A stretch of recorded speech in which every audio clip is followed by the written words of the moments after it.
What is up, everybody? Divine Hood here, coming at you with another daily update on Bitcoin in the crypto markets.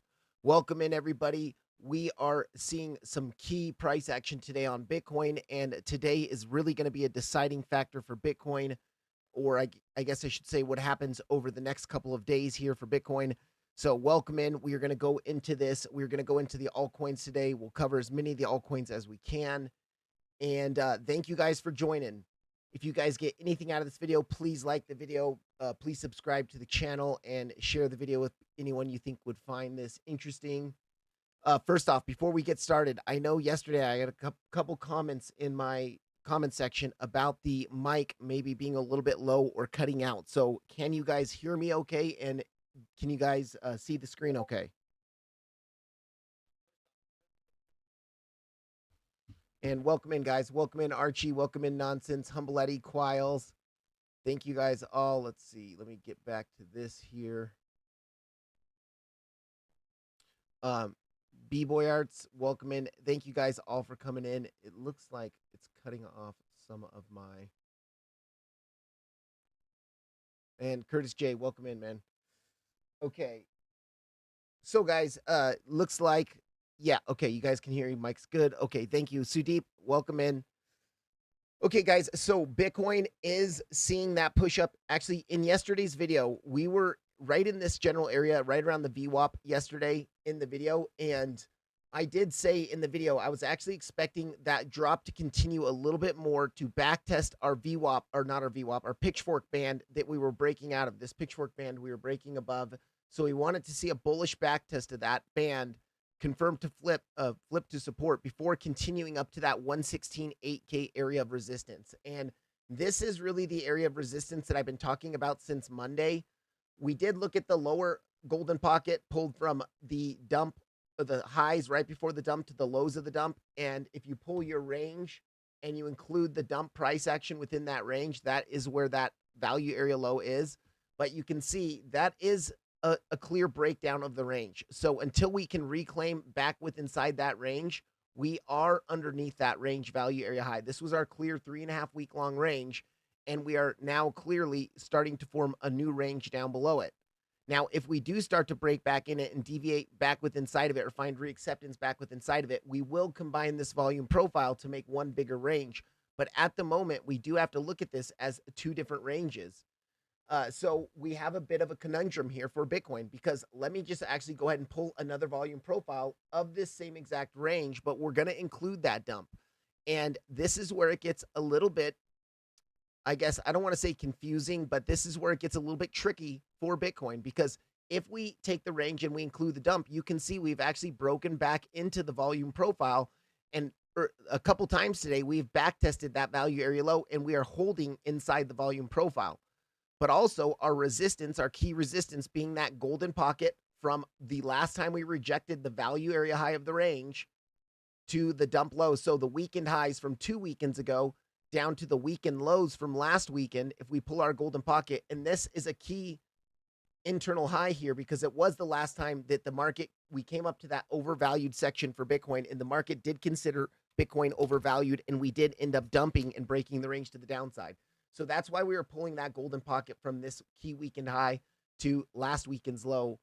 And you can see that golden pocket is coming in right at 116,800 to about 117K. And it is the value, it is in perfect confluence with the value area low of our range before we saw the breakdown. So what we need to see is, we need to see us really, if we want to be more confident in Bitcoin continuing to push up here, we want to see a break back inside of this range before the breakdown, back inside of the volume profile before the breakdown occurred. Now, yes, we are back inside of it if we include this potential lower range as part of this range. But to me, there are two separate ranges right now, and we really are at a very key decision point. And the reason why this is going to be such a key decision point, if I zoom back out onto the 8 hour, and let me just get rid of this other range now, you can see that we have broken market structure bearishly. We, first of all, made our all-time highs with bear divs on the chart, hitting into that 1.618 Fibonacci extinction, made a lower low, breaking above these internal lows here, lower high, lower low, lower high, lower low, lower high, and then the lower low, but this lower low was the key lower low where we broke down out of the range. But also our last low right before that was the low where we grabbed the liquidity from the range lows. And that was important. After grabbing that low range low liquidity, we wanted to see a breakout and continuation up to new all-time highs. But we did not see that. We saw another rejection once we got to our local value area high, showing that the market is still not certain about the price of Bitcoin breaking up into new levels of price discovery. So it is, this breakdown of the range was a little bit unexpected. It actually was a lower probability based off of our 112 impulse that has now been invalidated. But we are at that key area where if this was just going to be a fake out and a deviation of the range into our support level, and you can see where did we find support, both on Saturday, the weekend lows, but then also on Tuesday when we bounced from the higher low, which was the 786, and this is the area I did long. We are at that key area of resistance, being the bearish backtest of the value area low of the range that we broke down from over the weekend and our golden pocket. Also, you can see just a little bit higher is our anchored VWAP from the all-time high. And if this correction is going to continue, so what an anchored VWAP is, it's a volume weighted average price. So it's an average price of the coin or of the price action over that specific period of time. So we're anchoring it from the all-time high. And this is where our correction started, right after we made that all-time high. So this is the volume weighted average. And we know that the number one thing that markets run off of is liquidity and volume. And so volume weighted average price is far more important than the average, just the average price. And that volume weighted average price, the VWAP, the anchored VWAP, is just above this golden pocket here. And if the bearish or if the corrective trend is going to continue, then we should expect a rejection from that anchored VWAP, from that volume level where it's the average volume of this corrective trend. And we should see this dump continue, or this corrective bearish price action continue. So for me, getting above this 116.8 to 117K is going to be key, but we do need to watch out for a little bit of a fake out right above that golden pocket into that anchored VWAP. And then if we reject that anchored VWAP and then lose 116.8, then to me, that's going to be almost a confirmation that we are going to roll over again and potentially come make new lows below last Saturday's lows. So we do have it, and it's also, I talk about this a lot on the channel, we need to pay attention to weekends, highs, and lows. And we do know that the last 2 weekends ago, the high that we made right before rejecting from the value area high, or as we were rejecting from the value area high, was a weekend high. Our low, also our local low of this, corrective trend, is a weekend low. So we do have a possibility of continuing this range, continuing to maybe break down from here, hit one more low here before breaking back up and then taking out not only the weekend highs, but potentially coming and breaking to new all-time highs. Overall, Bitcoin it's still in this corrective trend. And until we can break above some of the key volume resistances of the corrective trend, as far as market structure goes, the trend is your friend until the end. And locally, the trend is down. So I am not as bullish as some of the people out there in the market or in the YouTube space. I am cautiously optimistic. Let's say this corrective price action does look corrective to me. Now, the dump that we saw over the weekend, and really Friday and over the weekend, was a pretty big dump. And that is a bit concerning. Actually, let me go on to a different chart where it's not so muddled. And we're going to look at this descending channel, because this descending channel is going to be a very key descending channel. Let me get rid of this. Get rid of this. So if we pull a descending channel from our high to our rejection high over the weekend, that key rejection high, we pull it down to our first range lows, you can see how well this channel nicely aligns up here. And we are coming up to the top of that channel. We are coming up. We're pretty much at resistance. If we are going to reject, this is the key area where we should see the rejection at. Maybe just a little bit of a deviation above to hitting into the anchored VWAP, which here on Bybit, it is a little bit higher than Coinbase. Here it's about 117.5. And if we go back on Coinbase, you can see that the anchored VWAP is pretty much perfectly at the top of the channel. So very, very key decision point. And depending on what happens here, we can either see much more bearish continuation to the downside, rolling over, coming down all the way down to the bottom of the pitchfork, or down to our macro support, which is going to be that 108K, about 108.2, down to honestly about 107K. And that is our must hold level. If you want to remain more macro bullish for Bitcoin, our must hold level really is that 109K, 108K, let's say, macro value area high. So let's zoom out back onto the daily chart. I am going to hide some of this price action, some of these stuff in here, and we will look at that macro volume profile. So let's turn that on. That's the macro volume profile. You can see the value area high. So this is pretty much all of our price action within 2025. And we did something very, very similar in 2024, by the way. In 2024, we had this big all-time high, and then we had this corrective range that lasted about 8 months. And the market was really trying to decide and kind of in stasis mode, waiting for some key events to happen, both politically and economically. And once we got that clear direction, we continued the impulse to the upside. Now we are in 2025, a new year, but we have a very similar type of range that Bitcoin is in here.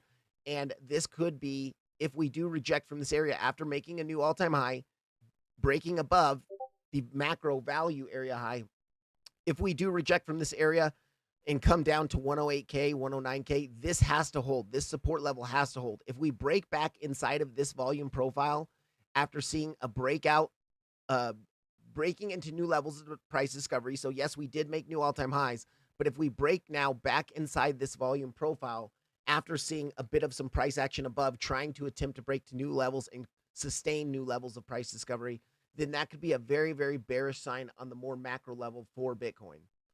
Also, let's just go on to the total market cap real quick, and we'll talk about, that total market cap. We do have, we are rejecting from some very, very key resistances. You can see on this pitchfork, we bounced from the midline, worked all the way up to the, bounced from the lower band, worked our way all the way up to the midline, and we are seeing that rejection from the midline. And there's also, that's our more multi-cycle pitchfork that we're looking at right now. And if we look at our more local pitchfork from this cycle, from the weekly wave 3 impulse, let me turn off this one. You can see it's just a massive key resistance that is going to be, if we are going to reject this general area that we have these all-time highs, was the area to reject. Now, even on the daily time frame, we have confirmed bearish market structure locally. We broke the local lows, and we now could just be coming up for a lower high. And so this is something, as a technical trader, following market structure. Market structure is one of the keys to follow. You can see we had our high, came up, made a lower high. Now with breaking market structure on the daily, we're making a lower low. So there is a potential that we could come up here, make a lower high before ultimately rolling back over and continuing this corrective trend all the way down to our next major level of pitchfork support of this cycle's pitchfork.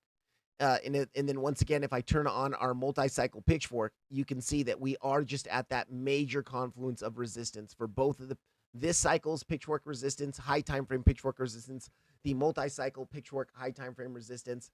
And so if this is going to be an area where we reject, we would expect it to be from this general area. We did have those bear divs, especially on the weekly. This is really what's concerning to me. And if you are a technical trader, you should be paying attention to this. You should not be ignoring this. Yes, weekly divs do take some time to play out, and that doesn't mean they are going to play out immediately. But we do have, the three new all-time highs here of this cycle and lower highs on the momentum waves with money flow draining out. And then also, if you look at NAMI down here, NAMI is great to look at for money flow bearish divs. You can see that our weekly money flow topped out in our first high, and since then we've been making lower highs on the weekly money flow. So we have momentum bear divs on Market Cipher B, along with money flow draining out of the asset overall, and then NAMI has really got those money flow bear divs on the weekly chart. And this is just warning signals flashing for a more macro top coming in. I'm not saying the macro top is here now. I'm not saying that we've topped out and the bull market's over. But I'm saying this is this type of stuff that we see towards the ends of bull markets. And also, if we just look at, let me go ahead and turn off these pitchforks for a second. If we just look at the type of structure that we are seeing here, it does look like that rising wedge type structure that we often see towards the ends of bull markets, where you get this, you get this like exhaustive selling pattern that starts to occur. And I would even pull it something like that, where you see that exhaustion coming in on the weekly. Now, could we make it up to the top again? Yeah, we sure could. Let me check the chat, see what's up with everyone. Thank you guys for joining. One with Nature, what's up, man? If it's possible to increase it by around 10%, I think that would be ideal. Oh, the mic. Okay, thank you, Nonsense. Let's see. I'm going to turn this up a little bit. Does that help a little bit? I just should have turned up the mic just a little bit. So let me know. Is it clipping at all? Like, let me, yeah, talk here. Is it clipping at all? Is that better? You must have an AI geometry.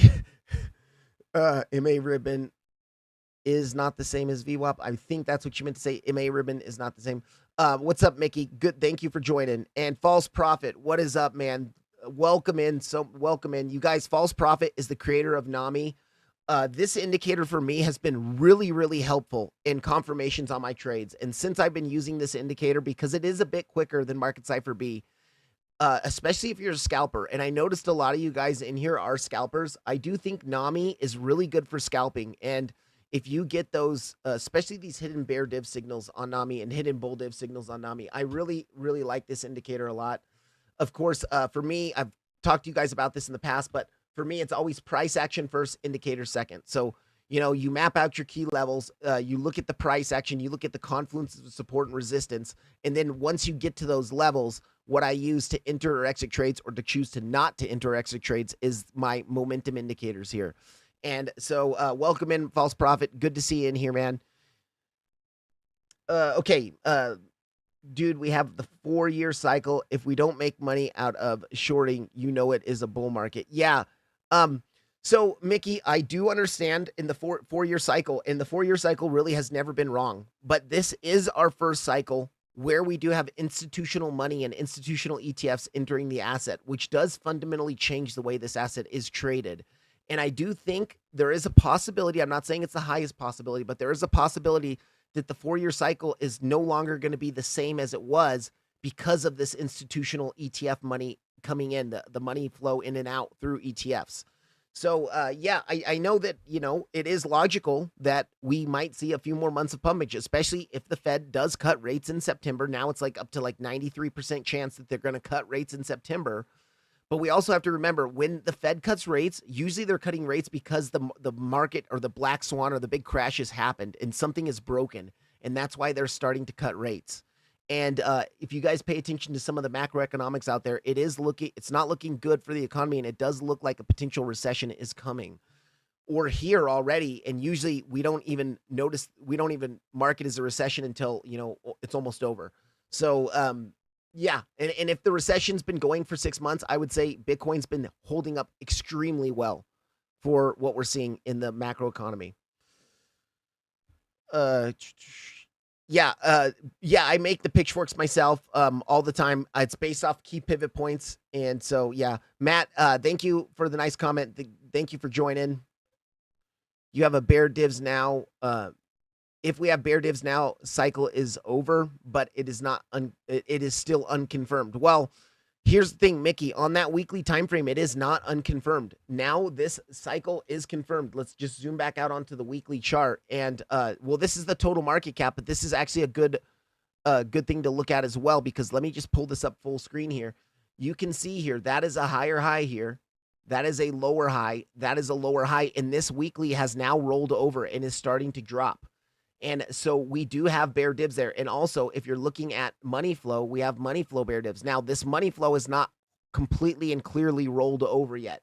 But that is where, when you have a quicker asset, quicker indicator like NAMI, and you pull up NAMI, you can see that NAMI on the weekly actually has confirmed it on the money flow. So you can see that's your first major top. I think that was the 74K top, coming into the 108K top, coming into the 122K top. You can see that we do have weekly confirmed money flow, and the money flow on NAMI has confirmed and started rolling over. So yes, we do have some confirmed bear divs on momentum and on money flow on some of these key high time frames. That doesn't mean that we can't make one more drive of it, or we can't chop around and form a range with one more high in it before actually seeing the real breakdown and start of the bear market. But we do need to be paying attention to those confirmed bear divs. Okay, let's go in here. How can money be going up? How can money be going down, but price is going up? Well, Allison J. So here's the thing. That's the weekly time frame. So that's literally measuring it. It's like a lag. There is going to be some sort of lag, even on the faster indicator of NAMI. There's going to be some sort of lag because the clearest print that is printing on money flow is actually from like the last week's candle, which has been confirmed, and it's trying to figure out or calculate this week's money flow. So of course on the weekly, there's going to be a little bit of lag, but if we zoom in here, like for instance, now we're on the 3-hour chart, you can see that money flow is going up here locally. So it doesn't mean that locally day to day, there's not money flow coming into the asset or money flowing into the asset, but on the higher time frame, money overall has been flowing out of the asset, making lower highs on these spikes in money flow, on these injections of money flow into the asset. Which that is, and we do know the thing that overall pushes the price of any asset is money. The supply and demand, the amount of money coming in, it's just, basic economics there. So yes, there is, we can still be going up with money flow, going down overall in the weekly time frame. We can be seeing injections of money on lower time frames. Yes, it's better. Okay, thank you, Dr. Rex, and welcome in, man. What's up, Crypto Wanderer? Good to see you. Grotto's Easy. What's up, man? What's the best VWAP? It seems confusing on the charts. So I generally use the regular daily VWAP, or what's called the session VWAP. So if you come into the indicators here and you just type in VWAP, you can see, I just use the volume weighted average price, this one right here. Now, when you go into that, you want to go into your settings, and I have that twice now. So you're just going to come in here, you're going to go into settings and just make sure it's on session. And I generally turn off the multiplier bands here just to make it just the VWAP. Now, if you want to change that, for instance, if you want to change that, you can come in here and you can look at the weekly VWAP is also a really, really key VWAP to look at. So you can see the weekly VWAP now is down here. And if you're a day trader and scalping, the daily VWAP or the session VWAP is generally the VWAP that's most important. But if you're more of a high time frame swing trader, or even, looking at bigger trades, I say that weekly VWAP is really, really good to use. There is indicators where you can put on all the VWAPs together too. Okay, guys, I want to zoom into Bitcoin here because Bitcoin looks like it's breaking some key resistances, or attempting to break some of those key resistances. So let me turn on the channel. Let me turn on these guys here.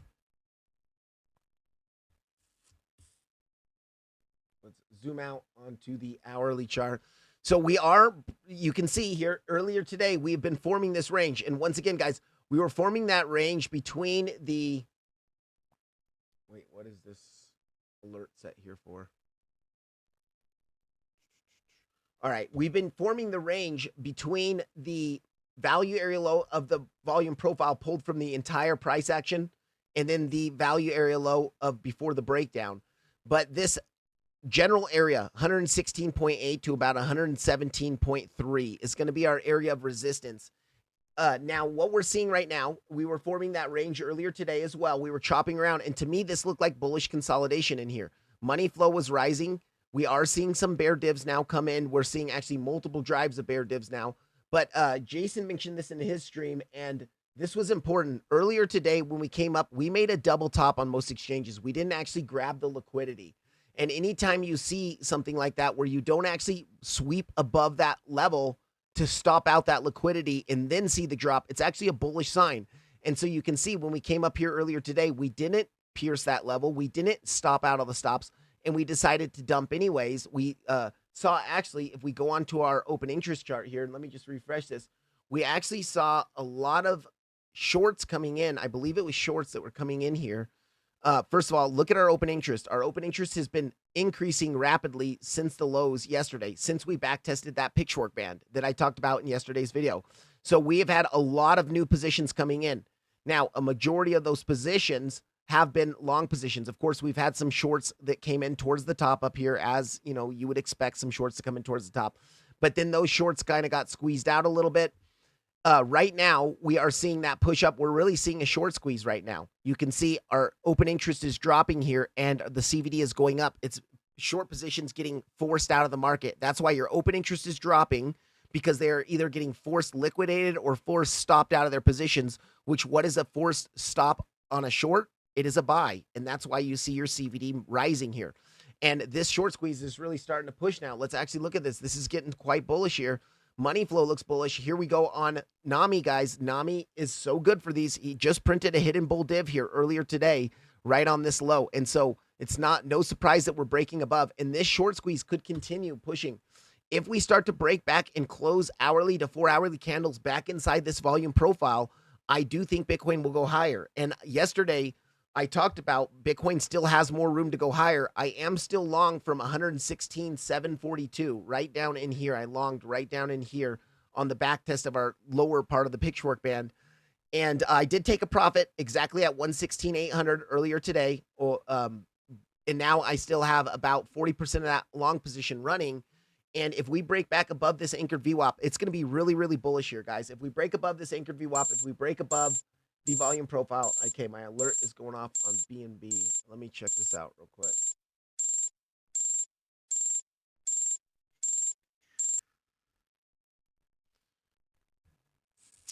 Yeah, anyways, we're going to see if we enter back within this volume profile and we close the daily candle back inside this volume profile, it's going to be really bullish. Okay, BNB's hitting that 382. I was just looking at BNB as a more of a potential correction here because this looks like a corrective move, volume going lower and lower. But right now, what I see here, I am not interested in shorting with what I see here. So let's get back to Bitcoin. Yeah, breaking above a nice volume spike to the upside. Look at, you can see this volume imbalance candle spiking up right after coming down and grabbing our local range liquidity from earlier today. Now, this is very, very local scalp trading liquidity, but you can see we were forming a range throughout the day. And actually, if we just pull that volume profile of the range throughout the day that was forming here, you can see here, if this will load. Yep.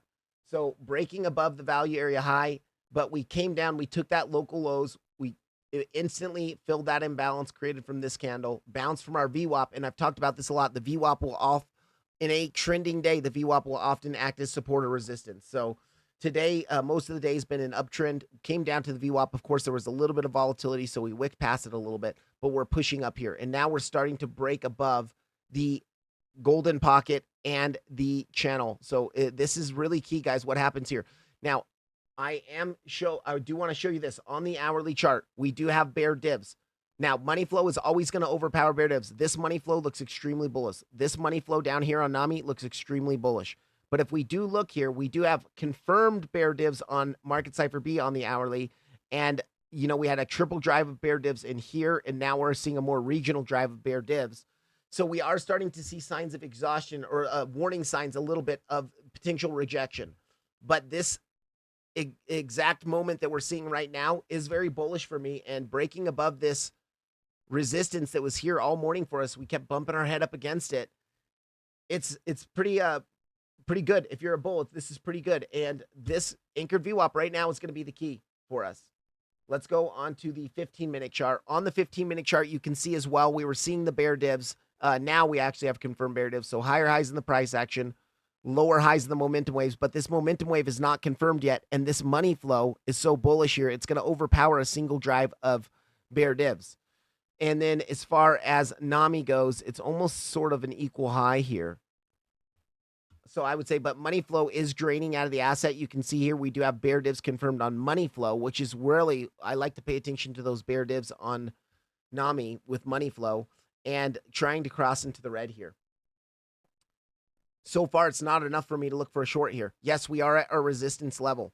We are seeing a breakout with some increase. Let's look at our volume real quick here. Nice big spike in volume here. So this is a healthy move to the upside. Let's check our open interest charts. And yeah, actually, let's refresh this, make sure we're completely current.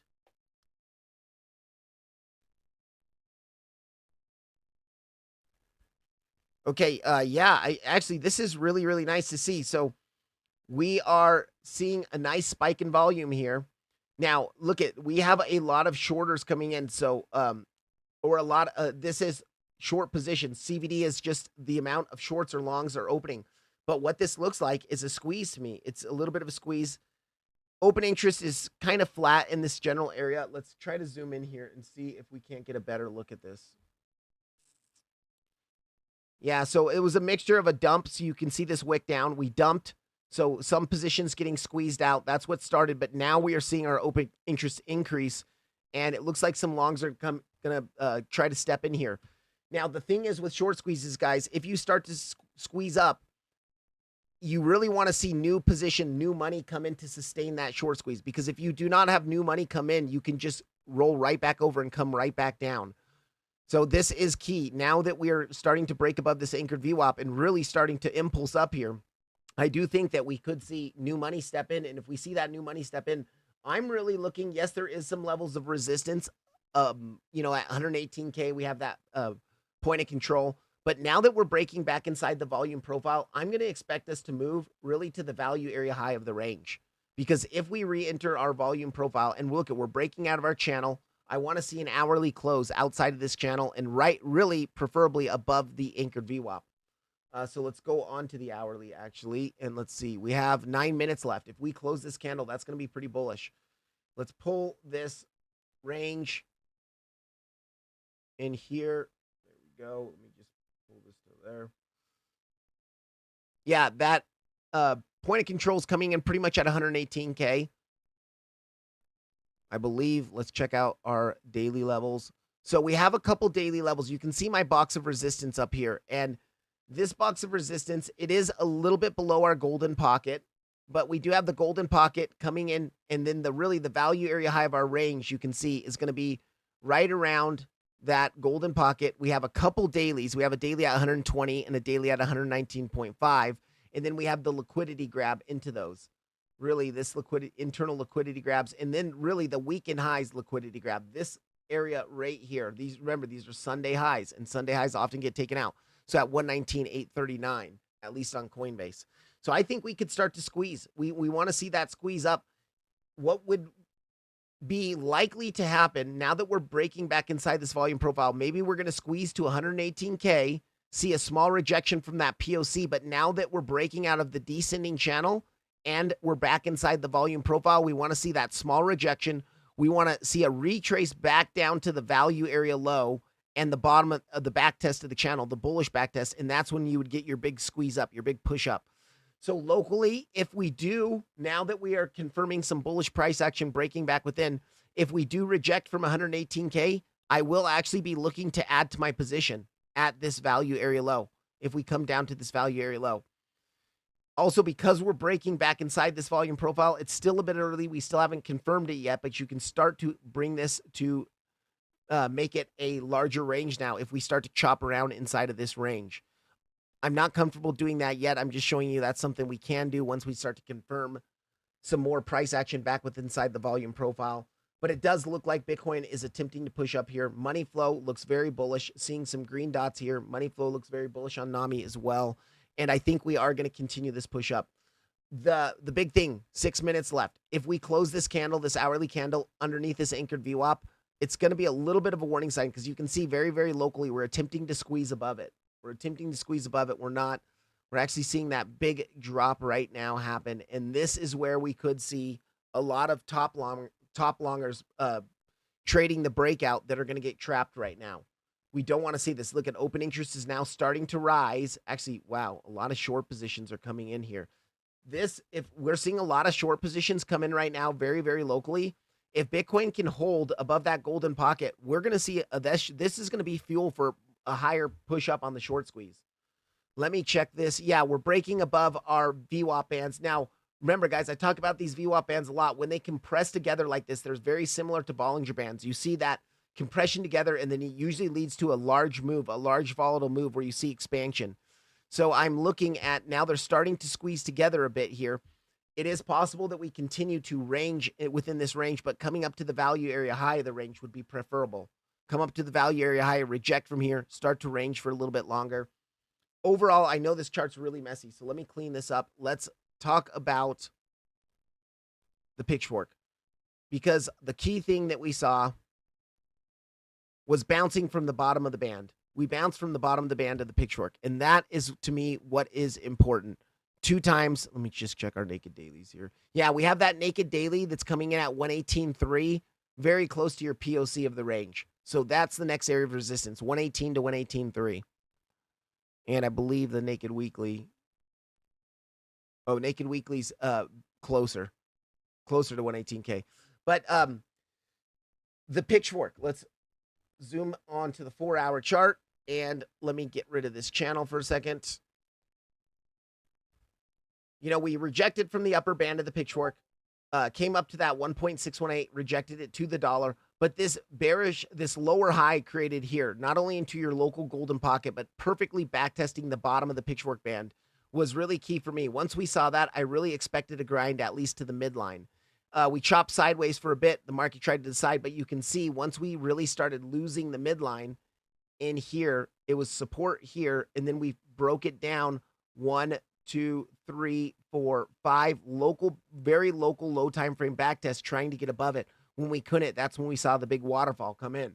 But of course, we came down to the next major level of pitchfork support, held the bottom of the band, made a little bit of a push up here, breaking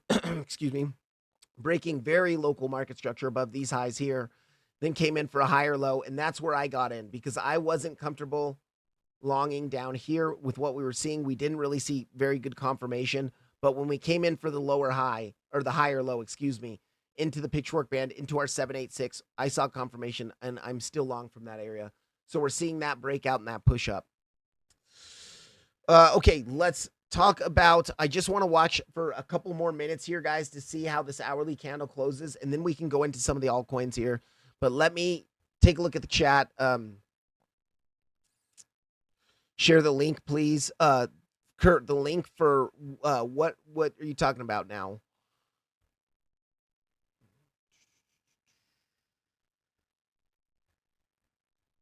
Okay. 116, 918 now. That's the final point of the leg cycle is here. You know, I do think it can go a little bit higher. We are seeing it actually push up a little bit higher right now. BTC pumping. Yeah, what's up, T-Matt? Welcome in, man. Thank you so much for joining. Yeah, it is going to trade more like an ETF for sure. Not necessarily. Bitcoin is global, and we know that Bitcoin's very volatile, but it's definitely going to be less volatile than it was. Do I have a Discord? Chris and Mandy? No, I don't have a Discord, but I do have a Telegram group. So actually, thank you for reminding me of this.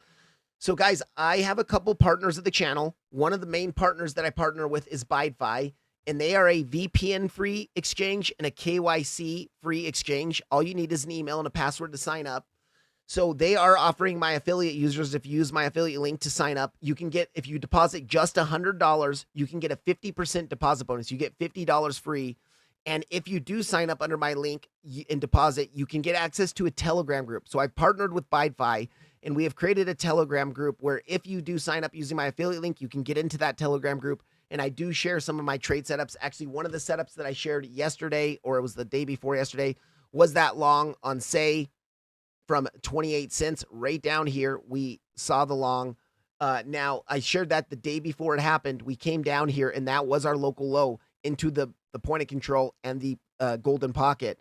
And I personally didn't get in there because I was sleeping when that happened, but I got in right here based off the bottom of a very low time frame descending channel that we were seeing right in here. We came into the bottom of the descending channel, and I talked about it in the Telegram before. And so we're breaking up. We're just continuing to push up on say my next take profit on the long is going to be up at this golden pocket. You have an internal liquidity grab at 32.25.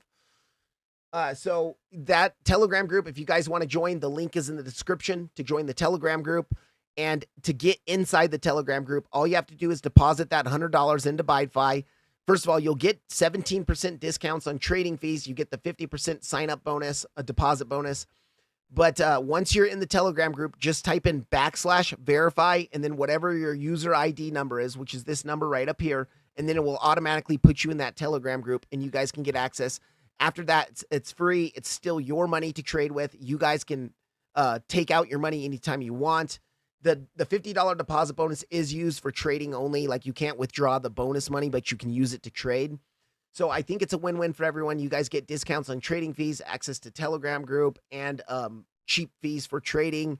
And then we're building a community there on Telegram with BYDFI. The other sponsors, real quick, guys, I'll go through this real quick. We have Nami. Nami's a momentum and money flow indicator. They are running a 50% off special. If you're interested in using Nami, if you use my affiliate link, you can get 50% off. Divine50 is the discount code, and the link is in the description, in the comment, in the description below. And then the last two exchanges I'm partnered with, which I do have one new partner coming, but the last two are MEXC and Bybit, and they are both great, reputable exchanges, low fees on both of them. Honestly, Bybit's probably the biggest and most reputable exchange in my mind. So if you do have, you are in an area where Bybit is not restricted for you, I would recommend using Bybit. It's not the best on fees, but they have very good liquidity, very good charts, very good order books. So those links are in the descriptions for those two as well, if you'd like those two. Either of those, to sign up with either of those. And that's just a way to help the channel, guys. If you, a couple ways to help the channel that are free for you guys and benefit you as well, are signing up using the affiliate links, and then of course just hitting the like button. I guess the like button, hitting the like button doesn't benefit you, but I would appreciate if you did it. If you get anything out of this, if you learn anything, if you get any sort of insight, I would appreciate if you hit the like button. Link it, please. Okay, I'm not sure what you're talking about. Oh, Kurt, are you talking about the Telegram group? To link the Telegram group? Yes, the oscillator tells the price imbalance, but VWAP and Market Cipher. Yeah, Market Cipher does have a VWAP as well. That's that yellow, this yellow in here.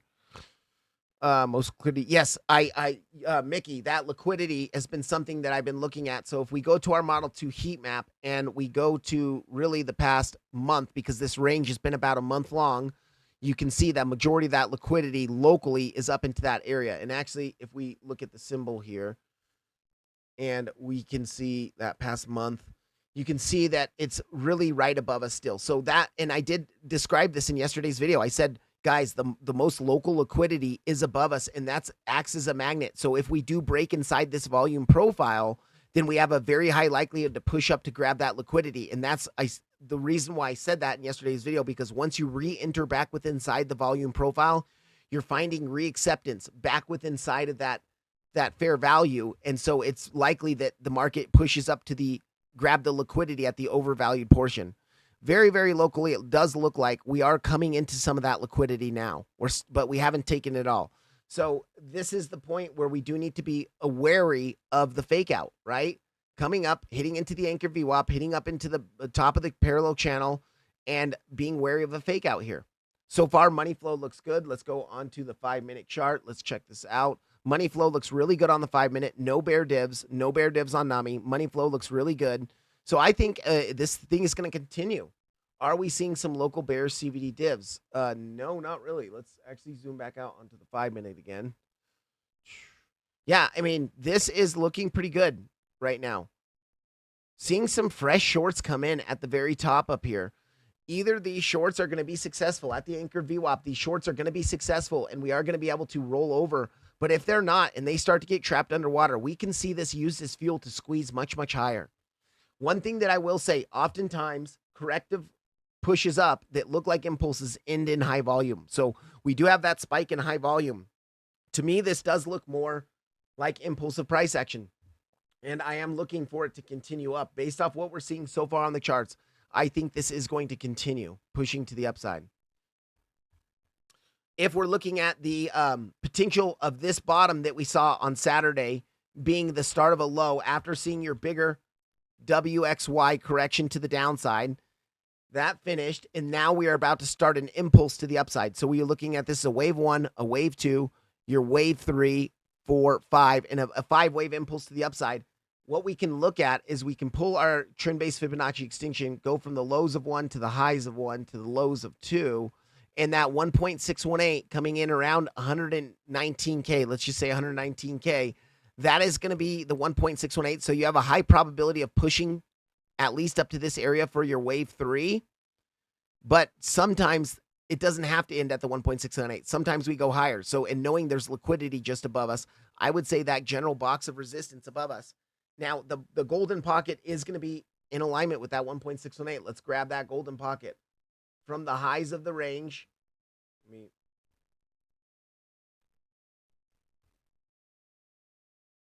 highs of the range to the lows of the range, and let's turn on that golden pocket. Yeah, it's right where that 1.618 is. Actually, you can see right there, that 1.618 at the golden pocket. So maybe actually what we could see here is a bit of that third wave coming up, rejecting from the golden pocket. So, your third's going to come up here, reject here. We're going to see a little bit of a 4 wave down, and then in the 5th wave coming up to our value area high, daily liquidity grab, all that stuff.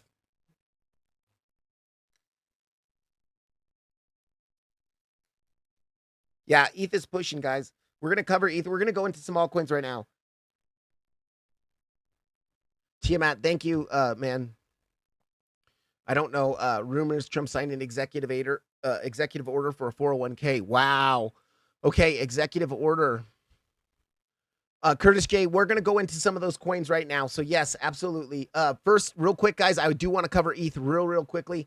I am long on ETH yet right now, and I do think I had some TPs just above us into this weekly and into this naked daily point of control. This box of resistance was the area I was looking, and so the weekly was the exact area I had my TP set. So it looks like I just pulled 50% out of that long position. But the other week, last week, when we were coming down to this area of support, this was the area of support that I labeled and gave you guys not only in the Telegram group like 3 days ahead of time, but this was the main area of support where I said we could look for a potential swing long opportunity on ETH coming up to 45.34. Because let's zoom out on Ethereum and let's just talk about this. Now, we had to be a little bit patient on this. I did not long this until we reclaimed it, but I did long down here on Ethereum based off the reclaim. So let me turn off some of these levels so that we can get a better look at this. But you can see on Ethereum, we're looking on that big impulse up. And so we have our big wave 1 here pushing your wave 2. Now, if your wave 3 is going to continue, it's going to continue to that 1.618 high probability. That 1.618 also is in perfect alignment with the top of the pitchfork. And I don't have to tell you guys, you can see for yourself how well this pitchfork has been respected. Yes, the bottom pivot was pulled off of these lows, but we chopped around inside the lower band for a couple weeks, broke to the upside, broke above the midline, held the midline for weeks really as support, saw a deviation, a breakdown real quick, bounced from the local support level, broke back above, flipped it to support very locally, and pushed up into our upper band. And then once we were here around the upper band, we were holding the top of the upper band for a couple days, but we had that breakdown to the bottom of the band, which was in confluence with our 4-year long range value area high. And so that's why I was looking to long down here, because we're breaking out of the major range, 4-year long, going back to 2021. You can see in here, May of 2021. So breaking that value area high, anytime you break a major volume level like that in a healthy market, you will come back to bullishly backtest it to confirm a flip to support. Now that the market on higher time frames is confirmed to flip to support, we at least expect new highs above the high that was created a couple weeks ago. But really, this impulse could continue here all the way up to 45.34. And that's not the end. Someone asked me, why are you topping out at 45.34? No, that's the top of the third wave. We should still expect 1, 2, 3, and then that retrace in a 4. I think we'll backtest that pitchfork band, and then we'll see 5 pushing up, creating new all-time highs. So possibly coming up to 6K, 5.5K, something like that. But overall, Ethereum's looking good. Ethereum is at local resistance. And let me just check my trades real quick, guys. I want to see if I took profit on this. Let's see. Yeah, okay. Sweet. Let me check my other charts. All right, I'm going to go. Cool. Yeah, so Ethereum's looking good. Now, guys, we're still bullish on Ethereum, but I take profit when it's at resistance. And this is just a way to guarantee and lock in money. Do not get greedy. This is our resistance level where we could reject. And so, yes, we are breaking above. Not only if we zoom in, let's go look at just the range that has formed over the past couple weeks. So after breaking above the macro value area high, which is this white line right here at about, what is that? 34.55. So after breaking above that macro value area high, you can see we're starting to form a horizontal sideways range. So just trade the range until it breaks, right? So you pull your volume profile, you look at this range, and now that we've broken, so what happened on Ethereum? It was very key. We broke down out of the range. We bounced from our macro support level. Then we re-entered back within the volume profile. At this time, this was the POC. If we pull this range back, I believe that was the POC right in here. No, I guess not. Let's see. Yeah, it was. See, it was the POC of the range. So we rejected the POC of the range. Then we dropped back down to the value area low. So after rejecting from POC, we came back down to the value area low. And if it was going to sustain confirming re-entry back within this volume profile, then we expected to bounce at the value area low. Well, we did bounce at the value area low. I was looking at a golden pocket that was a little bit lower in confluence with this naked daily. But I did look to I actually took a long in here after seeing a second drop back down here. And now we're breaking above the value area high. You can see earlier today what happened. We front ran the weekly, came back down, bullishly backtested the breakout of the value area high, and now we've finally come up to hit that weekly. So now the key thing locally on ETH here, are we going to find resistance in here and break back inside your volume profile? If you reject from here and you break back inside the volume profile, that's a little bit bearish, and you can probably expect a move down, a bigger move down.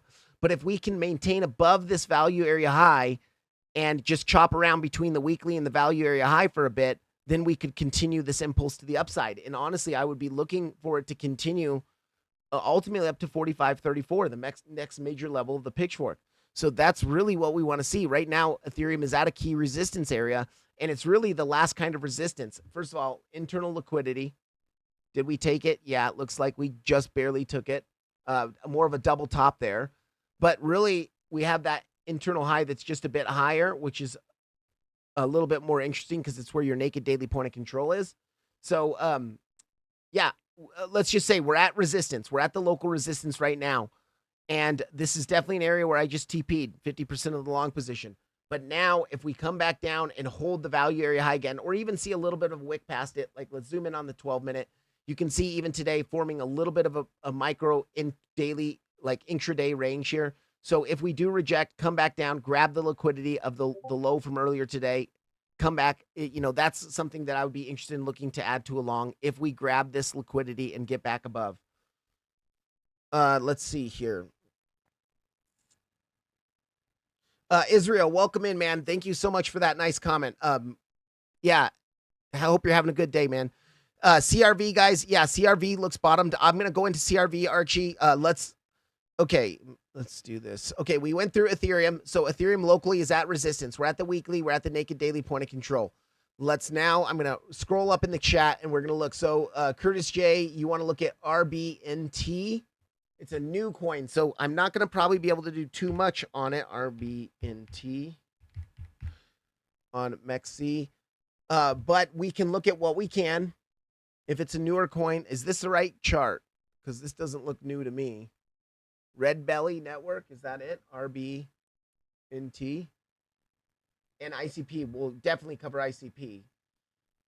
Metal, XRP, XPR. Okay, that's different. XPR. Let me know real quick, Curtis J, is this the right token that you were looking at? And while we're waiting, I just want to check on Bitcoin real quick here.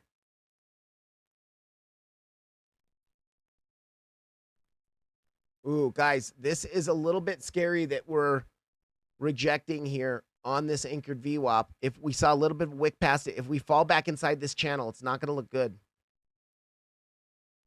Let's just, all right, not too bad looking there. 1 hour candle actually did close above it, but we're instantly losing it. So what's going to be key for me now is holding above this channel, the breakout of the channel, about 117, 200, 250. Yeah, we'll look at SUI. We'll look at XRP. We'll look at those. So is Curtis, if you're still in here, let me know about RBNT. Otherwise, I'm going to go real quick to ICP because that's not a new chart there on RBNT. SUI, I'm still in that long position. Let's see here. Let's zoom out to the 4-hour chart. So, guys, SUI did come down. First of all, very, very clear here. Or this is ICP, excuse me, not SUI. ICP, we had that 3-wave corrective move coming down into your 1-to-1 to your 1.236. Also in confluence with that golden pocket. You know, that golden pocket was pulled from the lows of the impulse to the highs of the impulse. coming down into your area of support. Now, we did bounce, and then let's now clean this chart up a little bit. And after bouncing, you can see we came up to the POC, or pretty much a front run of the POC. Now the POC's actually changed. Wow. Okay. But if you look at, you pull a Fibonacci from the lows to the highs of this local move up, we bounce from our 786 golden pocket area. And this right here was the area to look for long. And now we're pushing up. So I expect us at least to break above the highs from a couple days ago. Looks like we're going to break above those highs. And let's just look at volume real quick. The one thing that's a bit concerning is since we've made our lows, volume has kind of been going down. Now, we did see a little bit of spike at the bottom there, and it's trying to come up here. We want to see volume start to pick up here. If we want to see a big, healthy move up, we want to see volume start to pick up. And I don't think it's a little bit higher, but it's not. But money flow, look at how good our money flow looks, just crossing into the green here on Market Cipher. NAMI's already crossed into the green. Let's zoom out a bit more. Let's look at the daily chart. So this is our daily accumulation range, right? So first of all, if you're thinking about ICP spot, this is a great area to be looking to buy spot ICP because we are forming a clear accumulation range. So the selling has been exhausted. All the selling has been exhausted, and now we're forming a sideways horizontal range on the daily time frame. We're at the lower part of that range, or the lower half of that range, and we are bouncing from the golden pocket. After bouncing from the lows of the range, come up, and we are bouncing from now the point of control of that range, but it's generally your golden pocket area. So if this is going to sustain bullish price action and start to break out of this accumulation range, then, and we expect expansion out of it, so a big explosive move out of it, then that golden pocket area, that was really a key area to look for a potential swing long opportunity on ICP. Now, ICP here, we did bottom out on the daily time frame. No bull divs there. Money flow on NAMI's curving up, and it looks like money flow is trying to not cross into the red on Market Cipher B. And so more locally, let's zoom in more locally. What we really want to be paying attention to more locally is we don't want to reject from this value area high again, because we've broken, this is our accumulation range, right? Our daily accumulation range. We attempted to break out of that range. We saw a topping pattern, head and shoulders topping pattern, and we dumped. And now we're back inside the volume profile. So we've found re-acceptance within the fair value of this volume profile. So if we come up here and we bonk our head on the top of this value area high and we reject, then we might come back down to the value area low, or even come down and grab your liquidity down here again and see one more new low. Let's check out the weekly on this.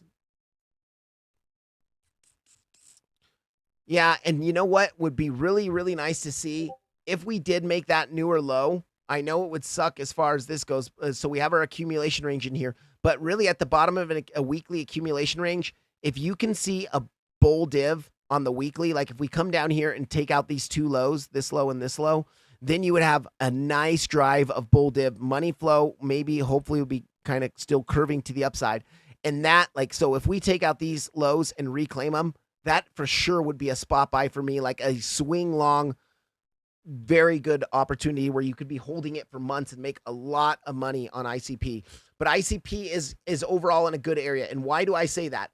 Because if we're zoomed out on the weekly, first of all, you can see we had this nice big giant impulse to the upside on ICP. After finishing that impulse, we see a very clear 3-wave corrective move down and making overall a higher low into your macro 786. So not only was it your macro 786, but if we look at our ABC correction, then the most common targets is between the 1-to-1 and the 1.236. Well, where do we find support? 1-to-1 target, 786 target.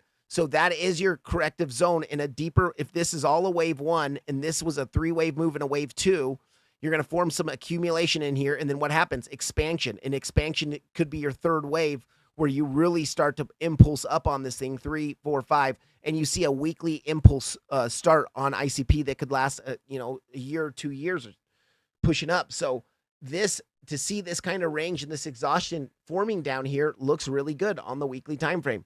Now, the only reason I'm saying it's not confirmed completely because, first of all, we did print a hidden bear div on the weekly on that high attempted breakout of the value area high a couple weeks ago. And we don't have the bull divs that we really want to see. Daily time frame, let's check that. Daily time frame, yeah, and no real bull divs on the daily time frame either. But it is in a good area. Like locally, if this accumulation is done, then we're going to see a big push up. The thing is accumulation could go a lot longer than this. We could make a whole nother couple rotations of this whole entire volume profile ranging, grabbing the liquidity at the bottom first. So I don't want to say for sure that it's the best time to buy spot right now, but if you're long-term and you have belief in ICP, this is a general area to start dollar cost averaging for spot. Let's go on to the 4-hour chart. 4-hour chart, money flows crossing up into the green here. It looks pretty good.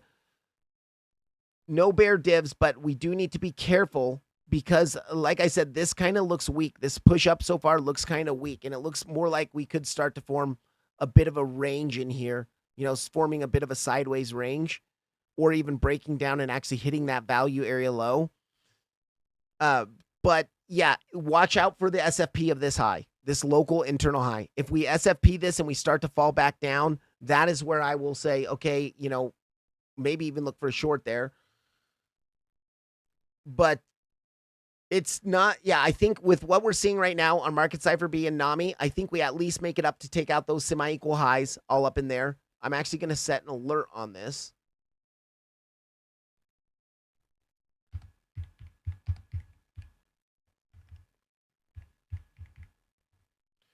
Now, I'm only shorting this if we confirm the swing failure pattern. So, guys, what that means is you break above the level, you pierce the level, and then you fall back underneath it. The second you fall back underneath it, you could look for that short, and you put your stop above the high of wherever that wick went, and you'd be targeting, I would really at least be targeting those lows down here, but really I'd probably be overall targeting the value area low. Overall, ICP, I think ICP is going to continue pushing higher. Let's just zoom out to the daily real quick. Our next daily level is going to be up in this area. Well, actually, we have one right here. Let's throw that on there. Let's look at our weeklies. Okay, no weeklies. And I want to look at the monthly because it's a new month, and I don't think I've marked out ICP. Okay, nothing there. So, yeah, guys, I would say, we have this daily up here. Let's pull a golden pocket. Now that we saw this 3-wave corrective move down, if this is going to be the start of a 1, 2, 3 pushing up here and then a 4, 5, we want to see this volume start to kick in here quickly, and we don't want to reject. Let's first pull our golden pocket from the highs to the lows. Okay, golden pocket is pretty much at value area high. That is going to be a major resistance you need to be watching.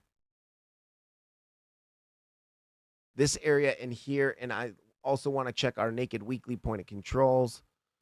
Is there a naked weekly point of control up there? Because from this range up here, there might be a naked weekly point of control. Nope, no naked weeklies. We do have a naked weekly coming up right around that daily.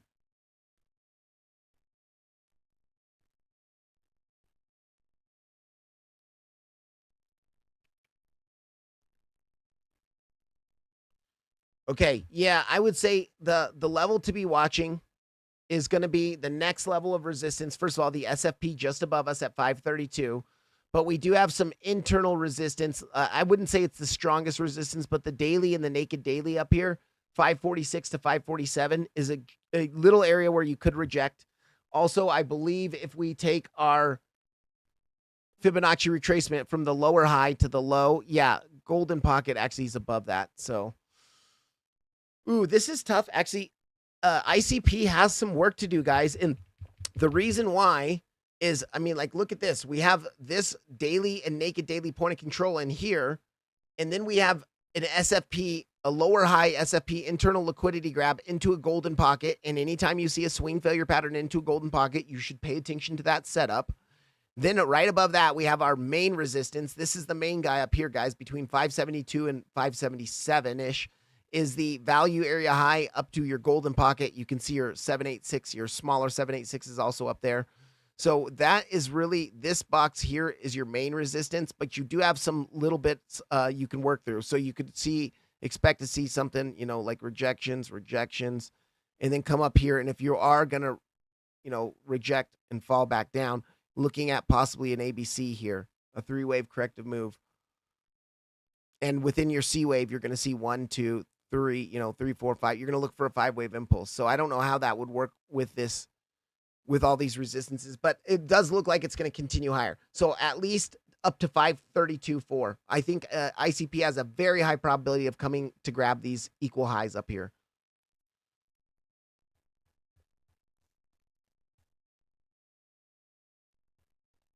Okay. Let's see. What's the next one that was on the list?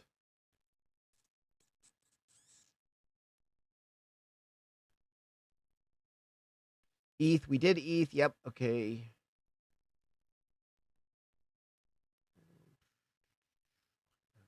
Sorry, guys. I'm just trying to look through this chat here.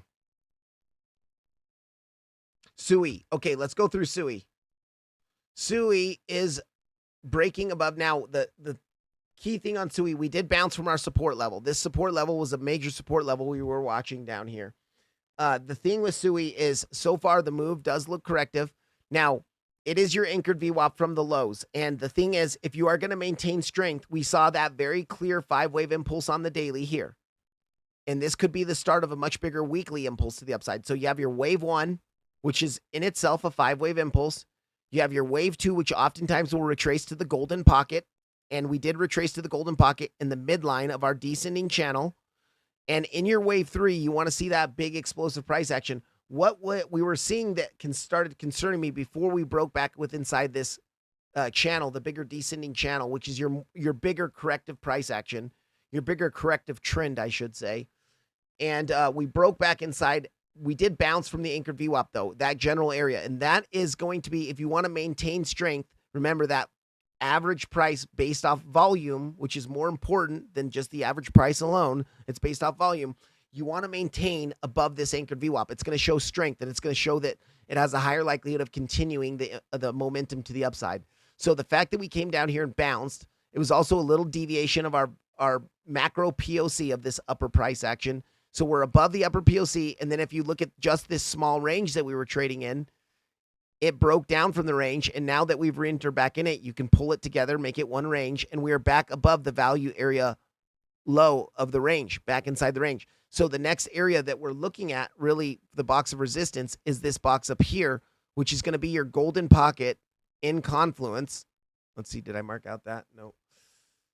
Let's zoom in onto the 4-hour chart, and if you pull a Fibonacci from the highs of the range, your local range here, just your local sideways range, to the lows of the range, you can see your golden pocket is coming in right where that point of control is.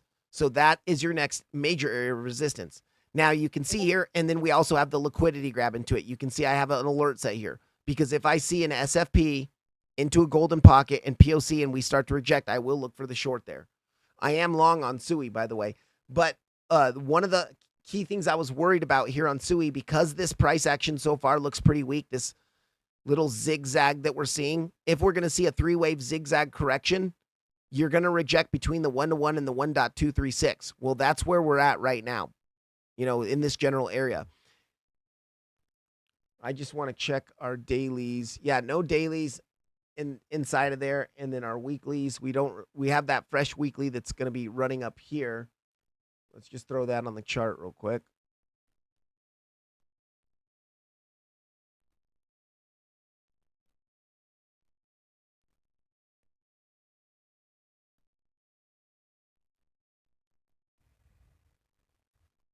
Okay, we do have one naked daily point of control at 385. So 385, 17-ish. We need to pay attention to rejecting up there. But let's talk about if this is going to be bouncing from this area, we're going to see a bit of an impulse up here. So we're going to take that same trend-based Fibonacci extinction, and we're going to look at our 1.618 target.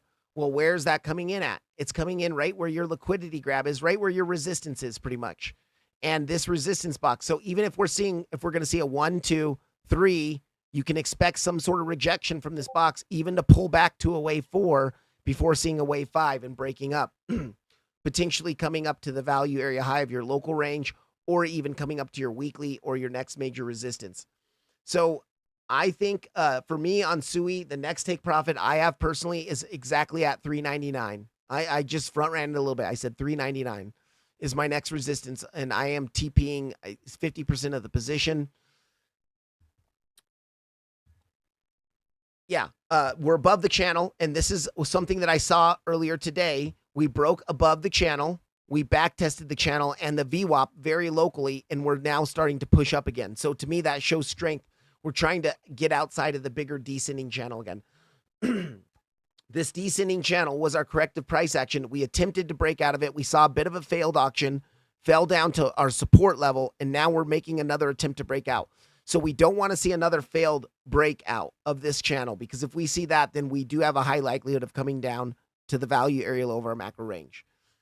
We did reject from the value area high, and there was also a naked weekly point of control. This box was up here before we hit into it, so we rejected perfectly, and that's why I was telling you guys for weeks on the live streams, between 441 and 445 was my area of resistance that I was going to TP from longing way down in here. And we did reject. We have changed market structure bearishly, and because of the bearish change in market structure, we broke the lows on the daily. These lows in here. Because we broke those lows, we do need to at least keep in mind that we could come up to our local golden pocket for a lower high before continuing the trend. Low, lower high, lower low, lower high, lower low, continuing the bearish trend. So that's why I have a TP at 399. I do think it's a high likelihood that we get up there, though. We are breaking out locally. We back tested earlier today this channel, back tested it, back tested the VWAP, and we're bouncing. We're pushing up. To me, that is a bullish sign, and that really means that I think we can come up to the push up towards the value area high of our smaller range, or the point of control of our smaller range, excuse me. And if we break out of 445, then yeah, we're going to see a lot more follow through on SUI. So locally bullish on SUI. I do think, remember, we have that naked daily at like 385. You could see a little bit of a rejection from that naked daily at 385. And I believe that's going to be where your 0.5, yeah, your 0.5 Fibonacci is going to be where that naked daily point of control is. So there is some confluence there for rejection. But this move down that we saw looked very three-wave corrective. Very three-wave corrective move. Now you want to see that impulse really take out the highs of the three-wave corrective move most commonly. Griffins USDT. Let's see. We can do Griffins, and then I'll do XRP, and then we'll do Griffins. XRP. Okay, guys. So overall on XRP, I'm bullish. You know, the thing is, we're looking at the bigger impulse.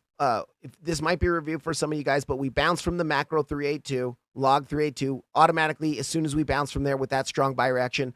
My bias was to come take out the all-time highs.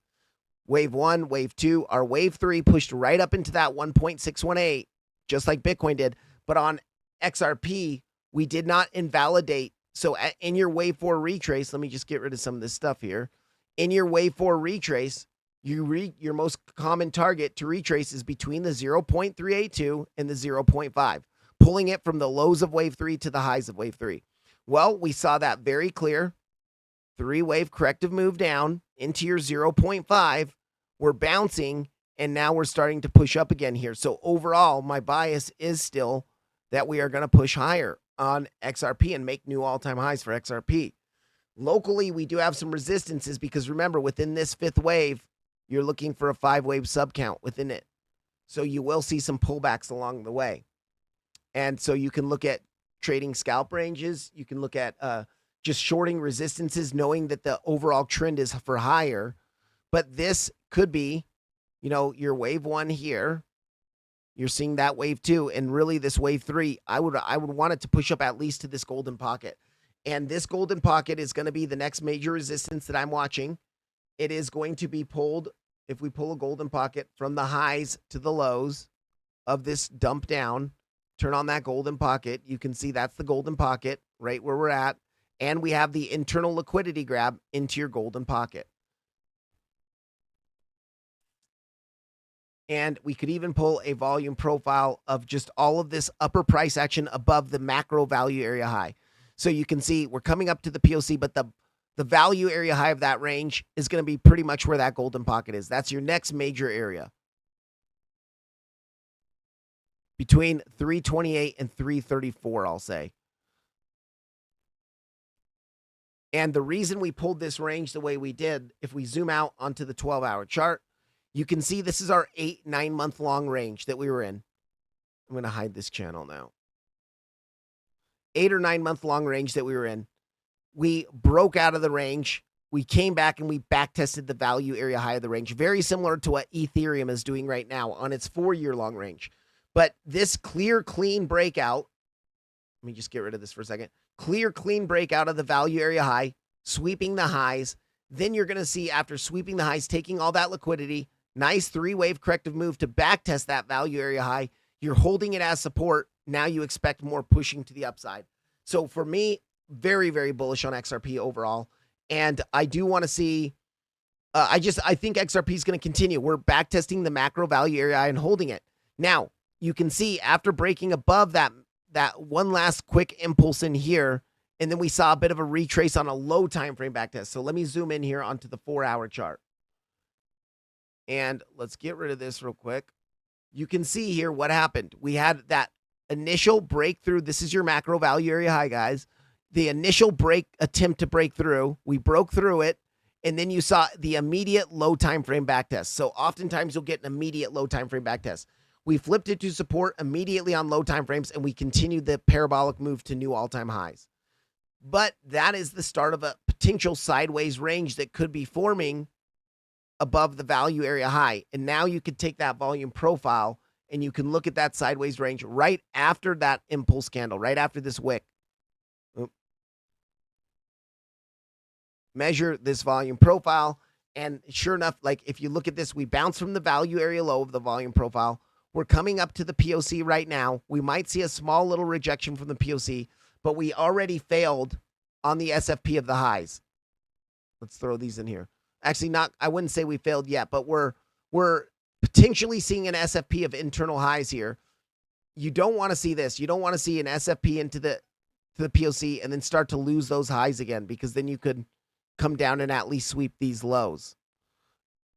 We want to see continuation through the POC up to the value area high, up to that golden pocket, maybe a small rejection from there, and then that 5-wave move. 1, 2, 3, 4, 5. That could be just, remember, within the bigger daily push up, within our daily wave 5. This is where Elliott waves can get really confusing. You're looking for a small time frame 5-wave impulse within a wave 1. You're looking for a bigger 3-wave corrective move in a wave 2. Another small impulse within a wave 3. Another corrective move. Generally, sometimes it can be a double zigzag in here for a wave 4, and then another 5-wave impulse in a wave 5, creating your overall bigger 1, 2, 3, 4, 5 on the daily time frame, ending that bigger weekly impulse to the upside. So overall bullish price action expected on XRP, but look for resistances, look for potential scalp shorts, and I will be looking for retraces on longs just based off coming down and hitting into this support and holding it. Okay, what were we just going to look at? Griffin's USDT. Wait.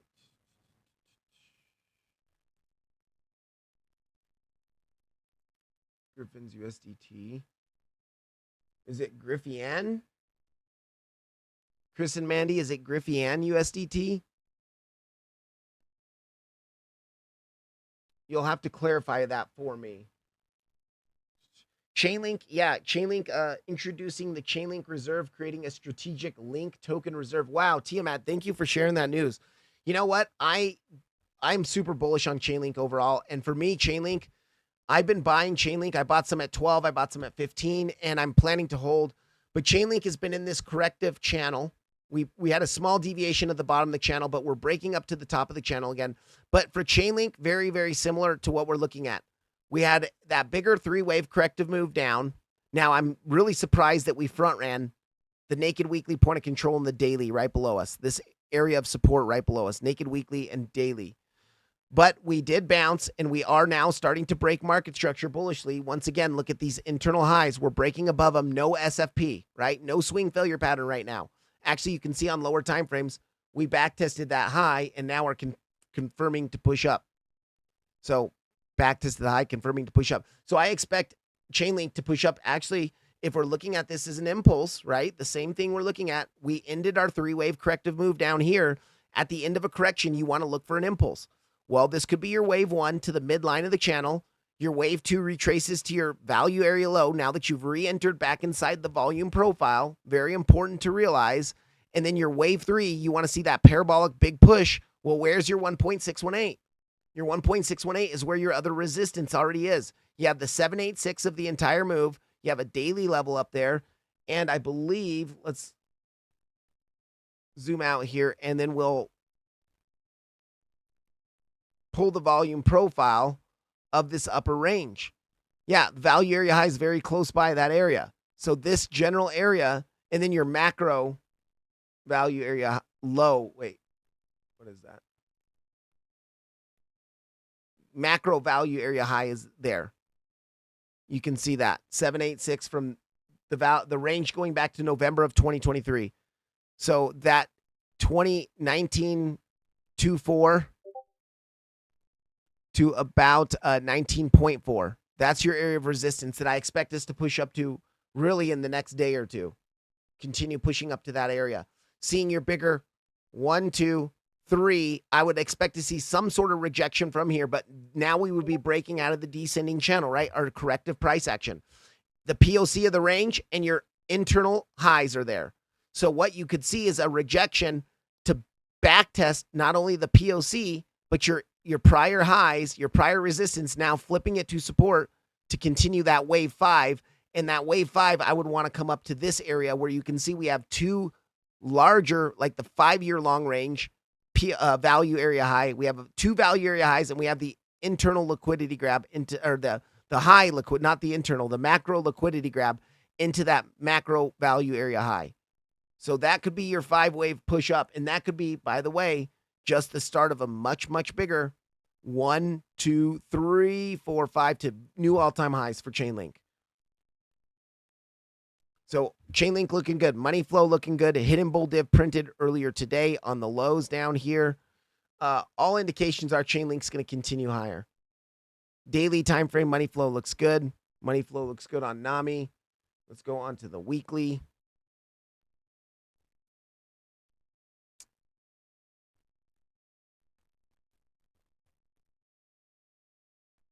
Yeah, weekly looks pretty good too.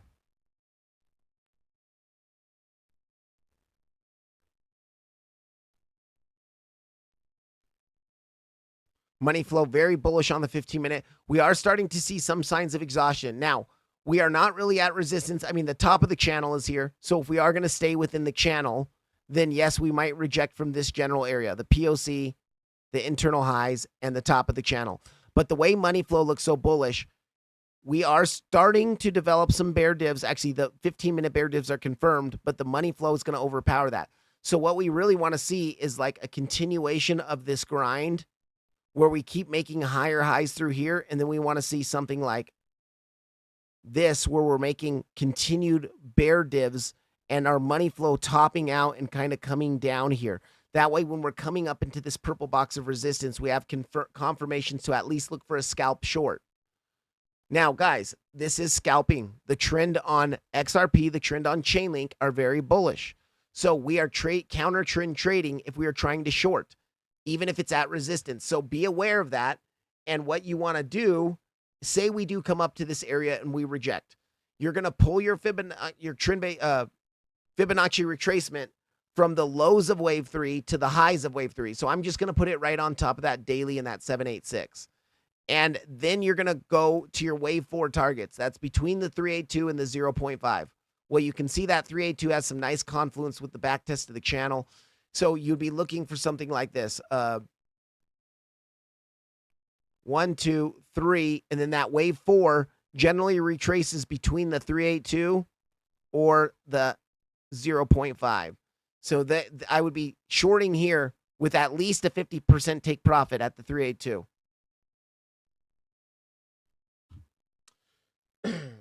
Okay, ICP man, where do we find these? ICP fell from $3,000 to $10.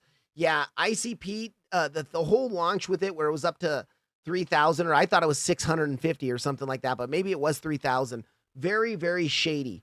But it is a real project and does have real use case, and it has kind of bottomed out. So who knows? You know, maybe they're going to get their crap together. I think ICP can at least push up to like 40, 50 bucks.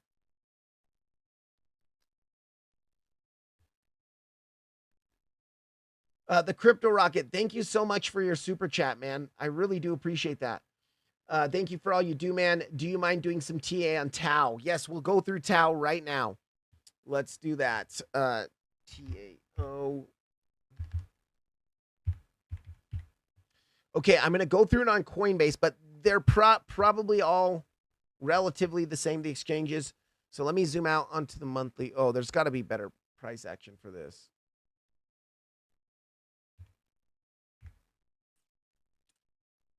Okay, we'll do Bybit. Not Bybit, Binance.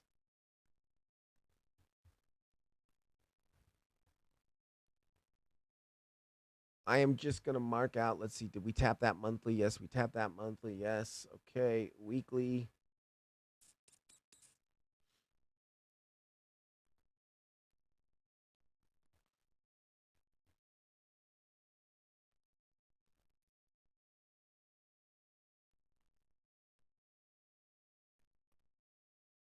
Okay, so look at what happened. This drop last week, we dropped to this weekly level. We're bouncing from 326 weekly. So very strong bounce from the weekly, maintaining your weekly bullish trend. And then, of course, our weekly resistance now we have up here. We'll mark that out real quick. And then we're going to pull that bullish pitchfork now. We have our lows down here. We have our break and highs on the weekly. And then we have our higher low on the charts here. Now, I want to pull this to, okay, Skiff, let's go. Yeah, the modified Skiff works a little bit better. We'll zoom in on this to see if we can't get a better look. Daily time frame. Now I'm going to delete this. Actually, did we hit that weekly? We barely front ran that weekly, so pay attention to that, because if we reject from this midline right now, we could come down and touch that weekly at 326. I'm going to hide this for now. This is our bigger daily range that we're looking at, really, from this area here, this sideways range. We're back inside. We're trying to break back inside the value area low of the range. Very good sign. You can see we rejected the value area high, chopped around the POC, but once you lost it, you really lost it. So, in that POC is at your weekly. Right there, right away, that's going to be a very important resistance. The POC is considered the highest volume, the highest traded volume inside that range. So that's where your large amount of volume, your largest amount is. And there's a weekly level there. If we pull our golden pocket,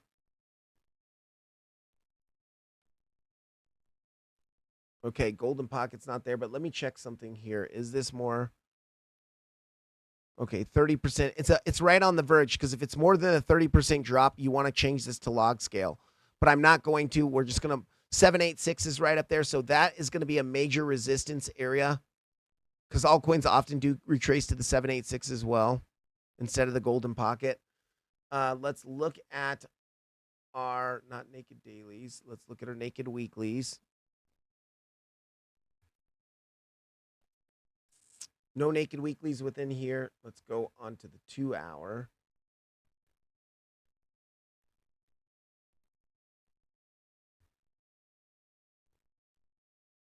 Okay, we do have a naked daily up there as well. So very important resistance starting to build in here. Naked daily point of control, 431, 429, 432. So 429 to 432. Now this naked daily, we do have a couple naked dailies, and then we'll have one below us. I'm going to mark out this one below us because this is going to be important for support.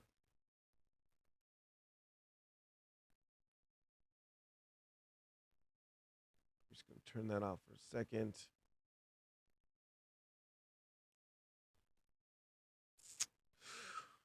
So the one thing that I don't like what I'm seeing here on Tau is, unlike a lot of these altcoins that saw very nice 3-wave corrective moves, they hit into their 1-to-1 or the 1.236. But on this, it does look more impulsive. This looks like a third wave here.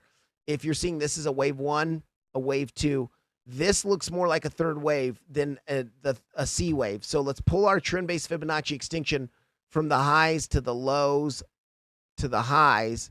Yeah, we even passed the 1.618. So it's very rare that a three-wave correction will even go to the 1.618. But if you pass the 1.618, you have a very high likelihood that it's impulsive. So knowing that, we're expecting a 5-wave move down. 1, 2, 3, 4, 5. Now, within your 4th wave, you're expecting a 3-wave zigzag move, generally up to the 0.382 to the 0.5 of your 3rd wave down. So we're going to pull a Fibonacci from the highs of 3 to the lows of 3. We're going to go to our wave 4 targets between the 382 and the 0.5.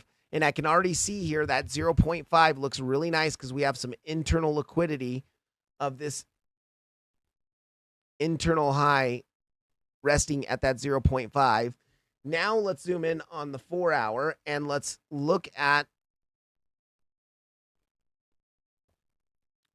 well, first of all, we're at the pitchfork midline, but we're going to do a trend-based Fibonacci again from the lows to the highs to the lows because we want to find our one-to-one target. And look at where your one-to-one target is at. So your one-to-one target is at your 382. So that 370 to 370.5 could be the end of this 3-wave move. 1, 2, 3. That would sustain hitting the target for your wave 4. And it would also be perfect confluence for that 3-wave corrective move up for a wave 4 before rolling down for a wave 5. And your wave 5 could come to that weekly, or your wave 5 could just grab the weekly that was just below us that got front run. Where is it?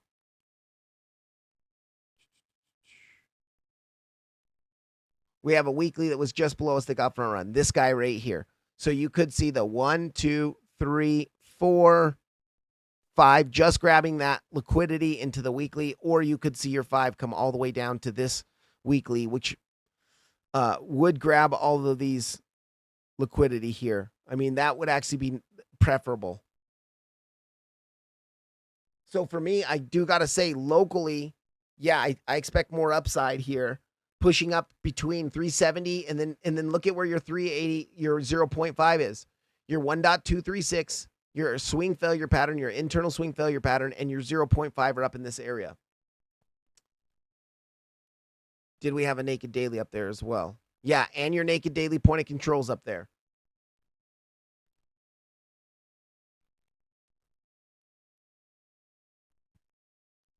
So just be aware of that.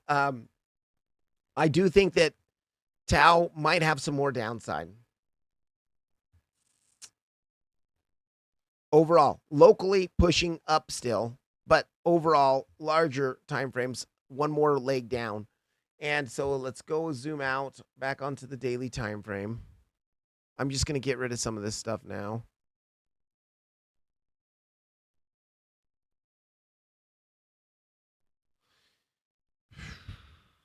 Yeah, I think this is a really nice area up in here. We have a weekly, also the dailies up there.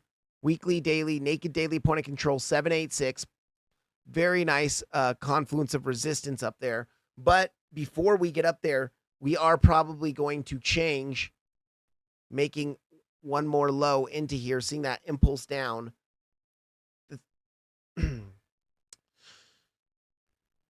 1, 2, 3, 4, 5. This is actually a really tough one because you do see a pretty nice triangle here within a wave 2. You have a nice wave 3 here. You have your pullback for a wave 4 and then your wave 5. So you do have a clear 5-wave push up. But generally, after your impulse finishes, you're looking for a corrective move, not another impulse down. And I do have to say, this does look impulsive. I mean, it could be very possible that this was very rare that that's a 3-wave move, and now we're just going to continue because we passed the 1.618. You also saw that nice head and shoulders, left shoulder, head, right shoulder, or Model 2 distribution up here. You distributed. You dropped down. So now you're dropping back down to your prior accumulation range on lower time frames.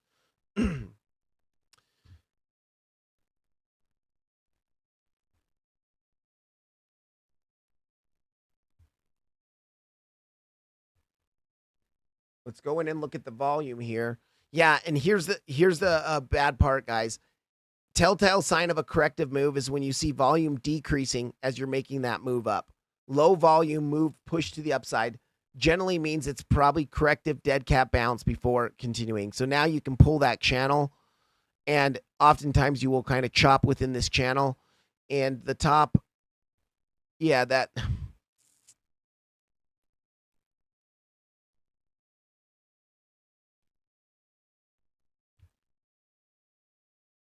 that 382 is going to be at the top of the channel as well.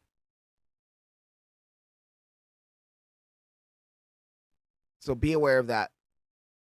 It's looking very much like you could dump there. And we're at the macro pitchfork midline. Your weekly pitchfork midline. Let's actually zoom out. Let's hide some of this stuff.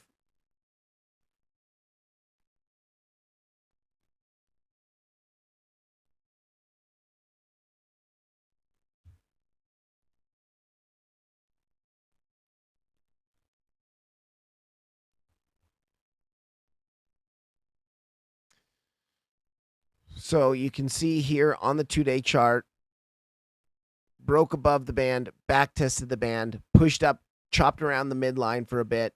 You couldn't even make it to your upper band though. And now we're dropping below that midline. So the first time we dropped, we saw a bounce from the midline, made a lower high, dropped below it, back tested it bearishly, chopped around, formed an accumulation range, broke up. Let's see, is this our lower high? Let's pull. Yeah, and you rejected from your 786.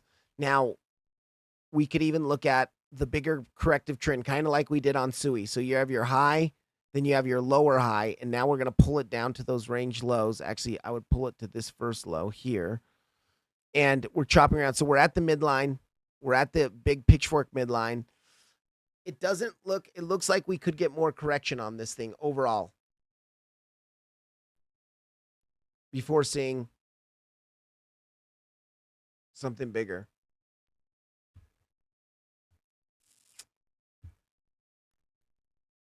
Four-hour. Yeah, money flow is curving up on the 4-hour. Let's go to the 2-hour. Money flow's curving up nicely. So I do think we can push up to that 370 level. 371 up to 383, where we do have that 0.5, but be very wary. So if you're what was that? I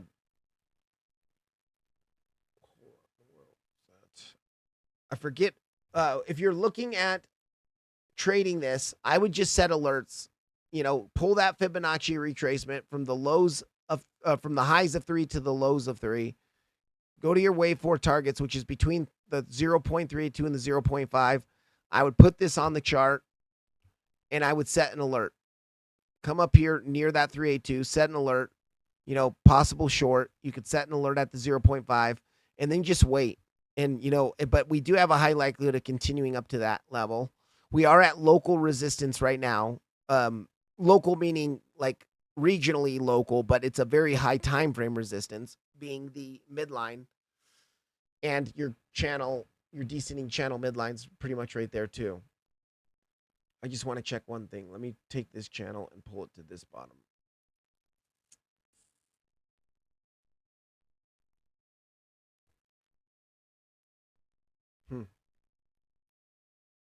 All right, well. Let's see. You've been in Link since 2017, Tiamat. That's so cool. Good for you, man. I think Link is one of the better ones, real projects. Yeah. Yeah. Oh, is One with Nature? One with Nature. Do you have a community too? You have a yeah. Where are you long from? For which asset? Because I'm long on SUI, I'm long on Bitcoin.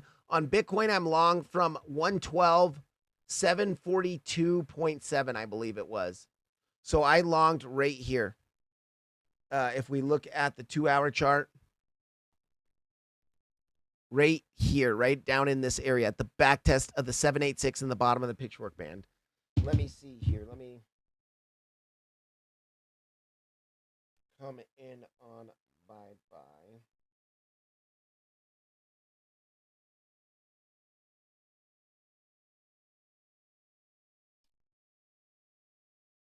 Give me just a second, guys. I am just trying to pull this for you guys.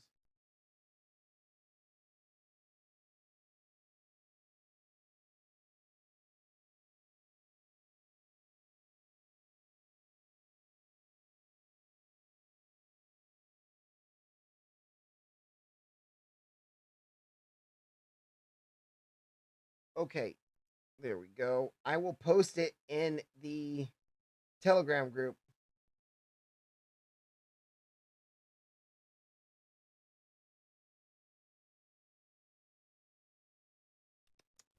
Okay, now let me go in here.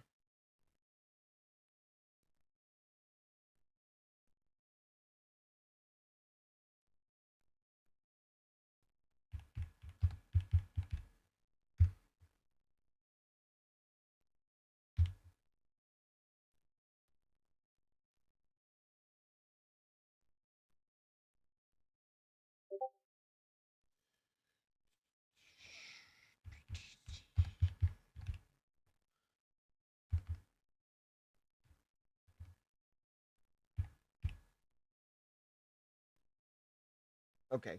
Yeah, anyways, long from 112. Let's see, can I bring it over here? 112 742.7. Right there. 112 742.7.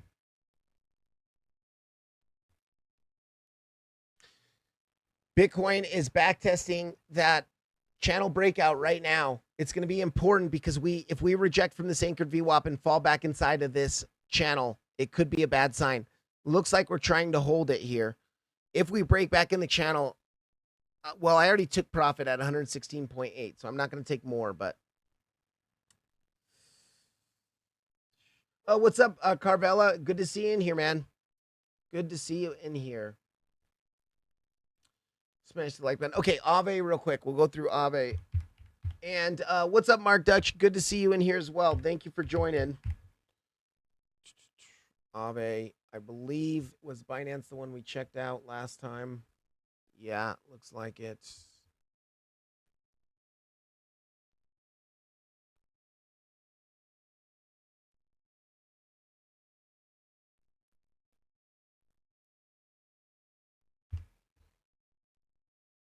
Okay. Aave's pushing. Yeah, very nice looking on Aave. Actually, Aave has now invalidated a 5-wave move down. So we are bouncing kind of from that local support box that we measured out. But you can see here, very nice corrective move. And if we're looking from the lows here, the start of wave 3 to the end of wave 3, and we were looking for a 4 or 5, we have it now actually, have we invalidated? Let's go here and let's turn on the golden pocket. Yeah, we're coming up to the golden pocket right now. We've hit it. We're hitting into the golden pocket. So invalidated that. So it looks more now probable that that was a 3-wave corrective move down on Aave. And now we are going to potentially push up here in an impulse. But let's go back out to the daily time frame.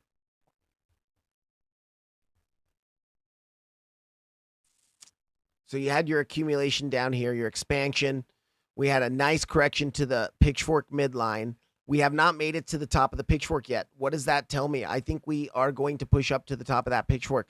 So locally, where do we bounce? We looked at this. This was where our box was, right? We had our golden pocket in confluence with that macro 382. So you see the 382 of this entire move up.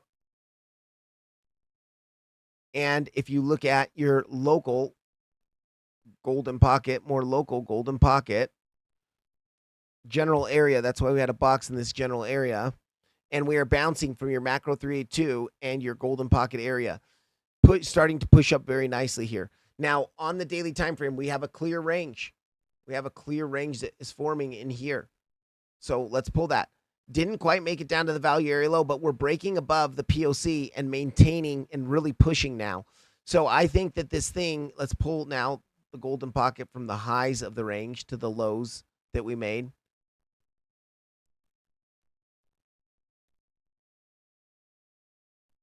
Yeah, this golden pocket's pretty nice because you have liquidity close by. I will say that I don't like that peak is a little bit higher there. Oh wait, AAVE. Yeah, we are on Aave, right? Okay, let me check this chat.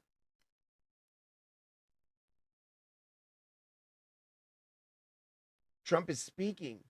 Okay. Is it like finance related? The crypto rocket, some of your TAs in confluence with mine. Great to cross reference. Yeah, that's really cool, man. I'm glad. And thank you, Mark. You guys, please hit the like button. If you've gotten any sort of insight today from my TA, would you please hit the like button and share if you guys know anyone that you think would like this. Let me check something here on Aave. So hitting into your local golden pocket 786, you can see we bounce exactly from the 786 there, just like Bitcoin. So this is similar to Bitcoin 786 long.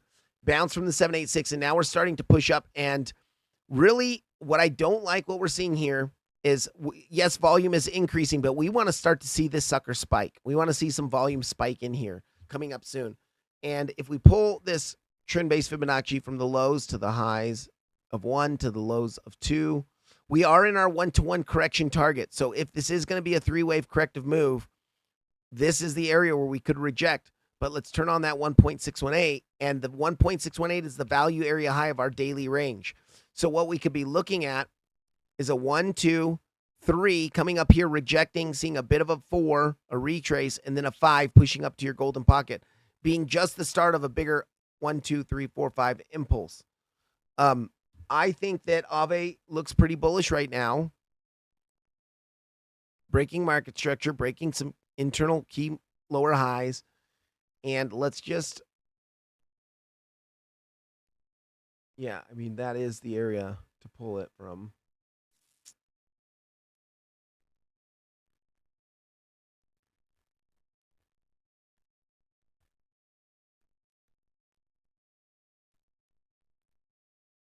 Okay, no naked dailies along this entire drop down, but let's look at naked weeklies.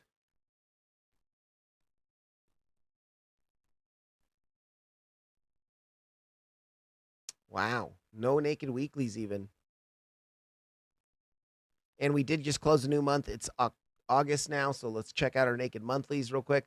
Naked monthly point of control is going to be up here at 322, pretty much 321, 91. You have this small little distribution range up here. Yeah, value point of control of that small range is very close to your naked monthly point of control.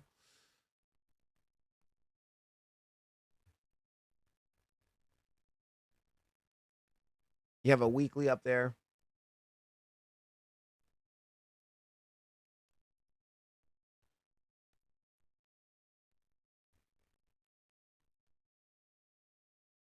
That monthly's been tapped. Okay.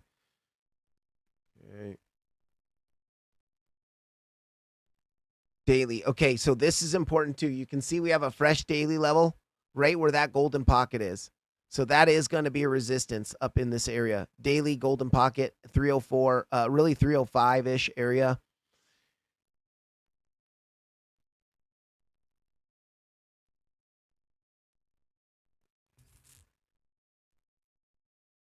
But we are above the point of control of the range. Let me turn off this volume. We're above the point of control of the range. So for me, I think we have a very high likelihood of continuing to the value area high. And you can see that value area high is going to be where that 1.618 is. They white label for banks. Okay, and lending and loans. Yeah, Aave and Curve are like the two big ones. Oh, Curve was the other one we were going to look at. So I would say Aave does have a look at money flow, looks very bullish here. No bear divs on the 2 hour. Let's go on to the 1 hour. 1 hour, slight bear divs are starting to form, but that money flow looks so bullish here that I would say you need more drives of bear div. Starting to see some 15-minute bear div. Bear div locally in here, and money flow, potential money flow bear div, but not confirmed yet. Aave looks pretty good. I think Aave is going to continue up to 295 at least. There's nothing else really keeping it from heading up there. Let's see. No real order blocks in here.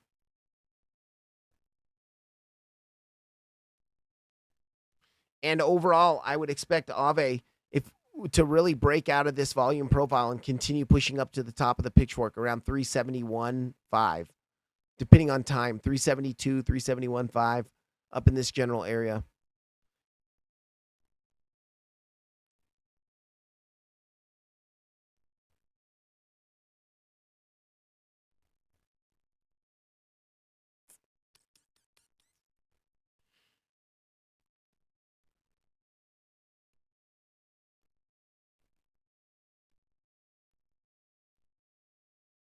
Yeah, that's your bullish pitchfork as well. So let's look at.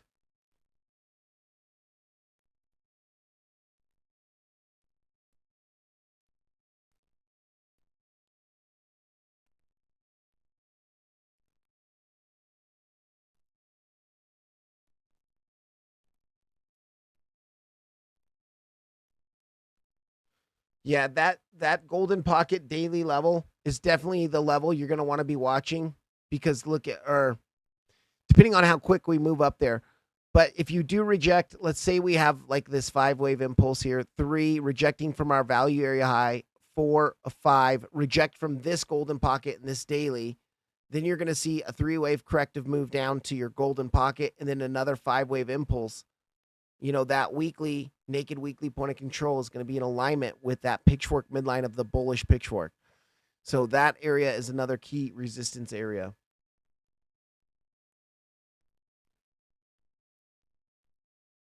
Two big resistances above us.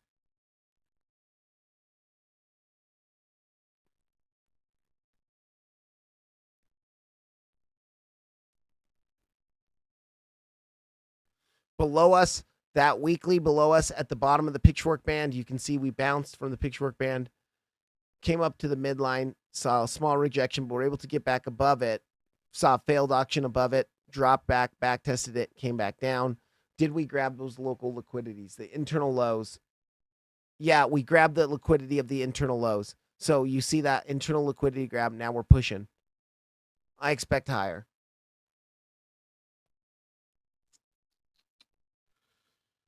Crypto Wanderer, thank you for coming in, man, and blessings to you too. Sushi, yeah, we can look at sushi. Let me first do CRV, because I forget someone asked about CRV, and I am in a trade on CRV. CRV is looking pretty good. I don't like how this is starting to be corrective here, but you can see we dropped. Let's zoom in here onto the hourly chart. It dropped to the golden pocket in the bottom of the channel earlier today, and we're bouncing from the bottom of the channel and the golden pocket. Actually, let me check my trade here on that.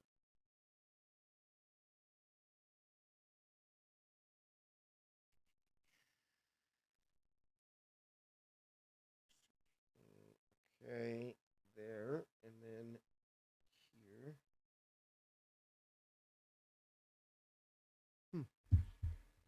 So bouncing from the bottom of the golden pocket, pulled from the lows of the channel to our highs that we made earlier today. You can see bounce at the golden pocket, and now we're pushing. We're trying to break back inside this volume profile of this upper range. So first off, let me talk about the higher time frames on curve. We are looking for continuation to the upside, at least in the bearish case scenario, still looking to come up to like 1.21 or 1.20. But I mean, I think we're going to continue. You can see here, we had our big wave 1, wave 2 retraced exactly to our log golden pocket. Now, if you weren't on log scale, if you weren't changing this based off log scale, you would have thought that we're breaking the golden pocket to the downside, many daily candles below it. But if you change that to based off log scale, because it was more than a 30% drop, you can see we hit exactly into our golden pocket, bounced from our golden pocket, and now we're starting to impulse up here. So your third wave, the real cool thing about a third wave is this could be all a wave 1, a wave 2. We could see a big wave 3, 4, 5, and all of this can be your internal 5-wave within your bigger weekly 5-wave impulse. Something like this being a wave 1, this being a wave 2, your wave 3 could bring you all the way 4, 5, something like that. A big push up on CRV over the next months here. So I'm pretty bullish on CRV. Let's zoom out. Oops. Zoom out onto the weekly.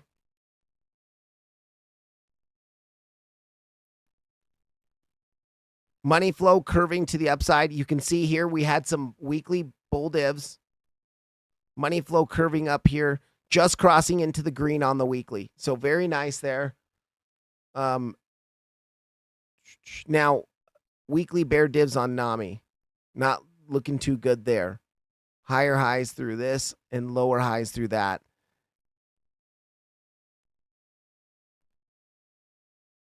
Let's go on to the 2-day chart. No bear divs on the 2-day chart.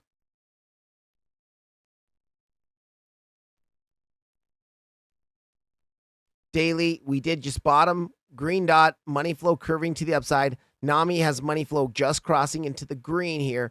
And what I was going to say on CRV was, let me turn off this parallel channel.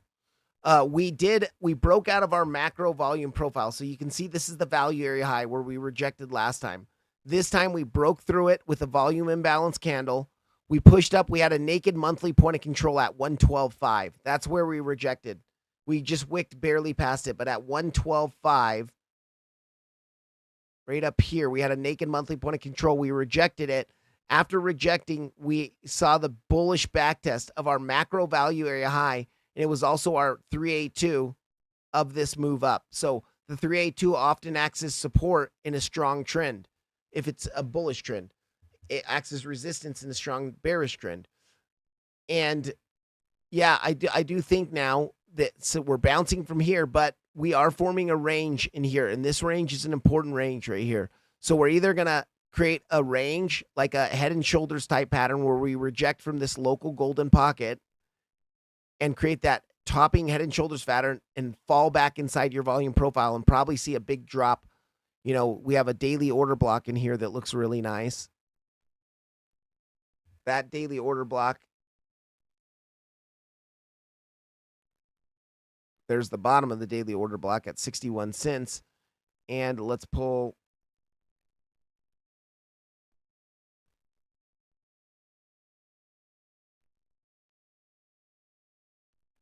there. Let me check something. Yeah, and that's more than 100% move. So we're going to come in here. We're going to change this to based off log scale. Yeah, it's there.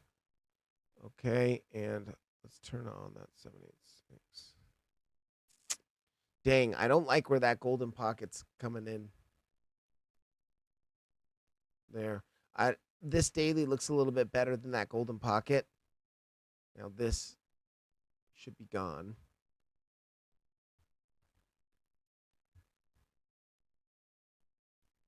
But we're bouncing from the macro, the bullish backtest to the macro value area high. The one thing I would look at, I would be concerned about locally. So even locally, now we have this upper range, right? So we're looking for a potential topping failed auction on the daily time frame where you create that failed breakout above this value area high. So the one thing, left shoulder, head, if we do this and come up and right shoulder that and then break back underneath, it's going to be very, very bearish. Or you can even look at a model 1 distribution. So tap 1, tap 2, and you come up to that weekly for a tap 3, which is where your 1-to-1 target is. And in a macro weekly bearish scenario, you're going to reject from this general area. So that could be your tap 3. And then if you fall back underneath that macro value area high, it's bad. Very, very locally, we can pull the volume profile of this range. Okay, so we pull this volume profile. We are struggling to get back inside of the value area low, but it looks like just today, just now, we're starting to get back inside that value area low. And then I was looking at this corrective channel just of this based off the two lower high, the low and the higher low, and then the highs from Monday. So we're chopping around inside of this channel.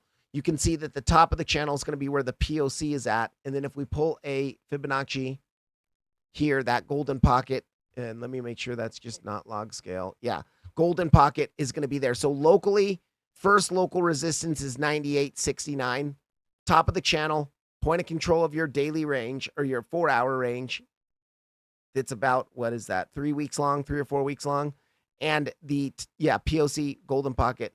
So that's your week local resistance. I think we can pump at least up to this area because we're above the value area low. And we just saw that flash crash down to our local golden pocket in the bottom of the channel. And we're seeing a strong, strong bounce. So for me, CRV is looking pretty good here. And I do think CRV is going to continue up to at least that 98.6, 98.7, really, 98.7. But above that is your higher time, your bigger golden pocket. And that's going to be in confluence with the, let me see here. Yeah, internal liquidity grab is close by. It's a little bit above that, but your value area high of your range is right up in there. Yeah, okay. And that would be the area, your golden pocket / 786 area are the areas where you got to worry for that lower high to come in.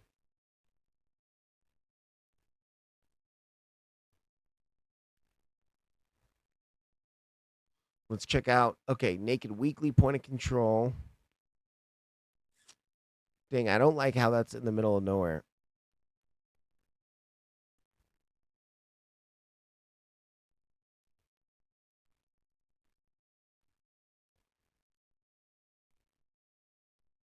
Naked dailies.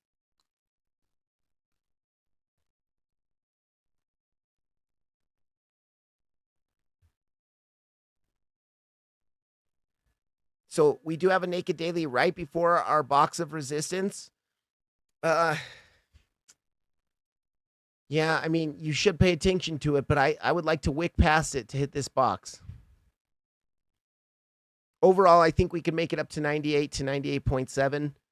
And then if we potentially up to 105 or like 103 to 105. And then that's going to be the key decision point for CRV. If we break 105, I think we're going up to 120. Okay, that is it for CRV. Now, what was next on their sushi? We'll do, link. Someone asked for link at the very beginning. Link. I'll do a couple more. Oh, wait, we did link. Okay, guys, we did link. Link, I think it's going to come up to the 1.618. So we have that impulse potentially in the making, and we've broken back inside this volume profile. We're breaking above the POC. We're at the top of the channel. If you reject right here, it's going to look kind of bad because it is your POC of the range and the top of the channel. So there is a potential you could reject down and backtest that value area low since we haven't backtested it yet since breaking back in. But the higher probability is that we ended our 3-wave corrective move, and now we're going to see a 1, 2, 3, 4, 5 pushing up to, $20, 20.3 with a small rejection in this area for your wave 3. So I would, potentially look for a scalp short here to TP down here. And then your 382 is down there as well. So I did cover link. If you guys missed it, you can watch, go back in the stream and watch that anytime. Sushi and then AVAX. So we'll do sushi and AVAX, and then I'm going to take off, guys. Sushi, USD. I don't think I've covered sushi ever, so.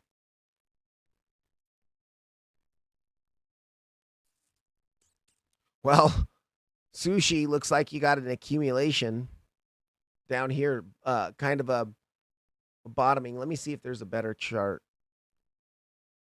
All right.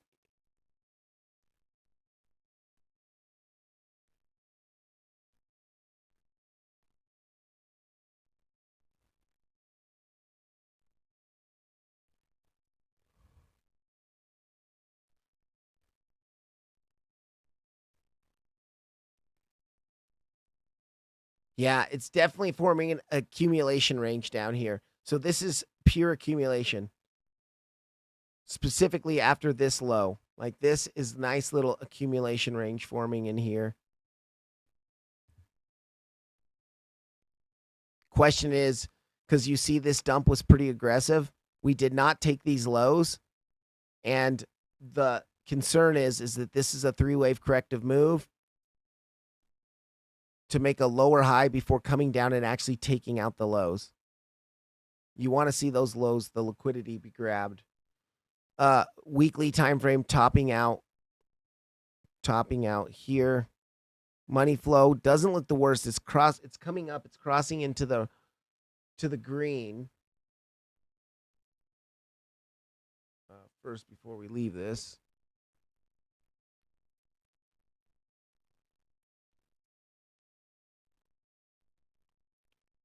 and there's a weekly up here that we just, yeah, a couple weeklies. Okay, let's pull our volume profile.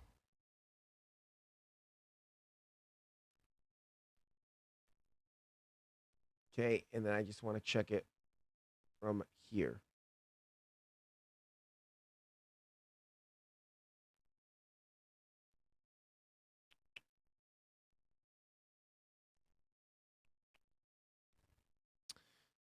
That does considerably change the volume levels. You know, I'm going to pull it from this bottom because this is part of the dump down, and then you can see we start going sideways after that. So that is our volume profile. You can see we deviated value area low, got back in the volume profile, back tested that value area low. We've pushed now above the point of control.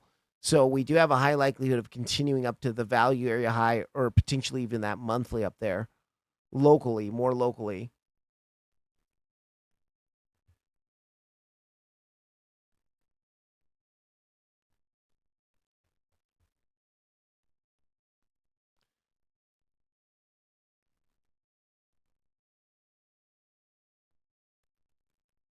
Yeah, and we rejected from the target zone between the 1-to-1 and the 1.236. So this is the scary part. We could be seeing the ABC here rejecting, and now we could start a big impulse to the downside. And in that impulse, you want to look for a 1, 2, 3, 4, 5, a 3-wave corrective move up, another 1, 2, 3, 4, 5, another corrective move up, and then another 5. Taking out really the lows down here.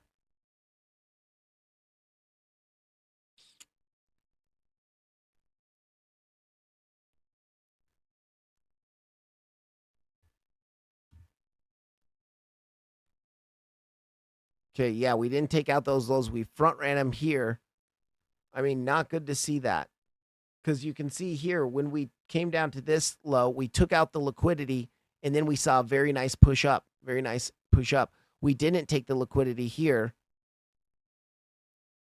And we're seeing a bit of a 3-wave corrective move. Let's check out the volume.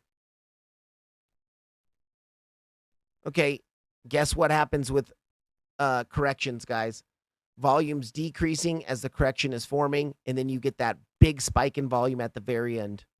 This does, to me, look kind of bearish. Yeah, your money flow looks decent on the daily time frame. And even today's volume candle is pretty nice here.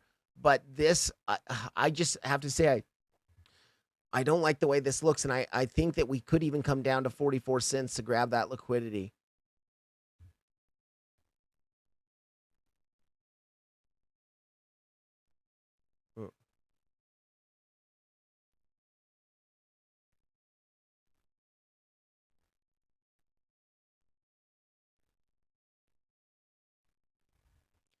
Pull our golden pocket. Okay, your golden pocket is going to be kind of key there. Let's just do this. Because you do have your daily level right around there and that internal liquidity into that daily. But if you're going to see a 5-wave impulse down, let's go on to the 4-hour. If you're going to see a 5-wave impulse down and a 1, 2, 3, 4, 5, then you want to reject between the 382 and the 0.5. So let's check that. Haven't hit the golden pocket yet. Yeah, I mean, you're coming up. You might come up a little bit higher here. This spike is interesting. Look at this giant spike in volume. Just now, a huge buy stepped in. Locally, it doesn't look too bad. I mean, it looks like we could continue to push up a little bit more locally. I would watch for, now you're going to want to take that golden pocket from the start of 3 to the end of 3. And if you hit this at, what is that, 86.3, then that's going to invalidate the impulse to the downside. It's going to invalidate a 5-wave impulse to the downside. And whatever this buy was here kind of throws a wrench in your volume overall. But I think this is going to continue down. And if it does, watch for that point of control right down below us at 68.7 or 68.8. And then you're going to expect corrective moves before more downside to continue, really.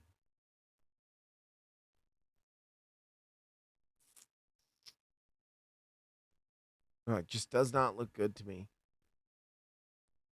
Okay, smaller time frames. Let's hide this range. And let's just look at this range right after that dump from February, like the last 8 months. Yeah, it's a little bit. So that point of control of that range, the last 8 months or so, 6 months, monthly level down there. Let's pull our golden pocket here, and we are going to turn that on log because that's more than a 100% move.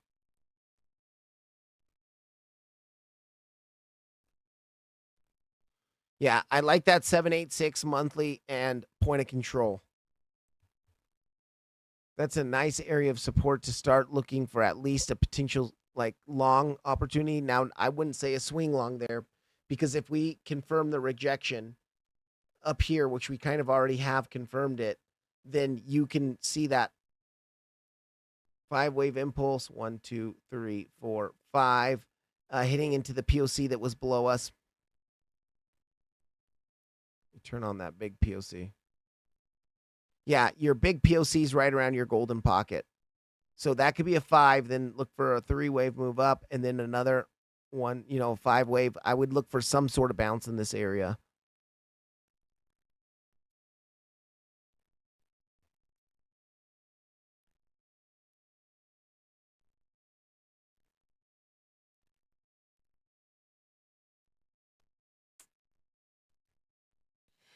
Ooh.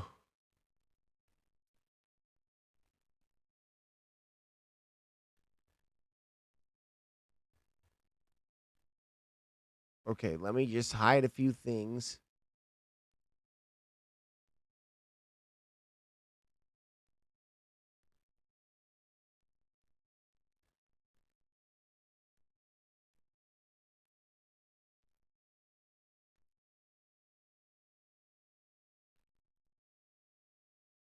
We want to go.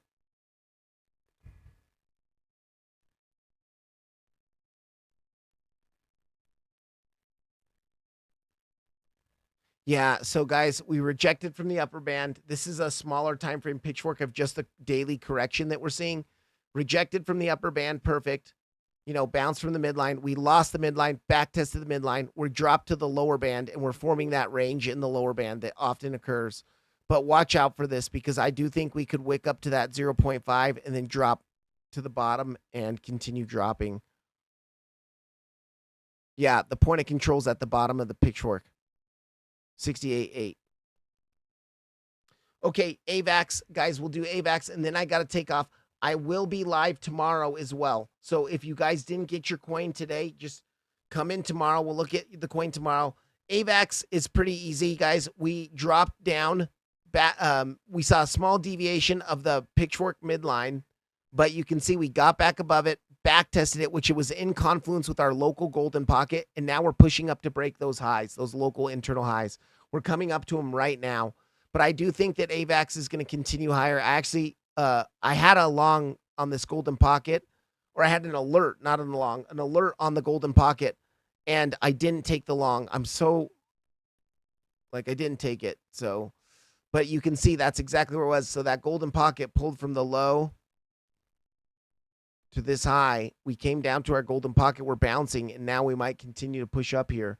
I think that we do need to be careful because this looks, you might be able to say that's a three-wave move, but this really looks like one big push to me. And you could be looking at a sort of flat where you top out. You have your A, B flat, C coming down here, and now you're about to continue pushing up much higher. Let's go to the daily.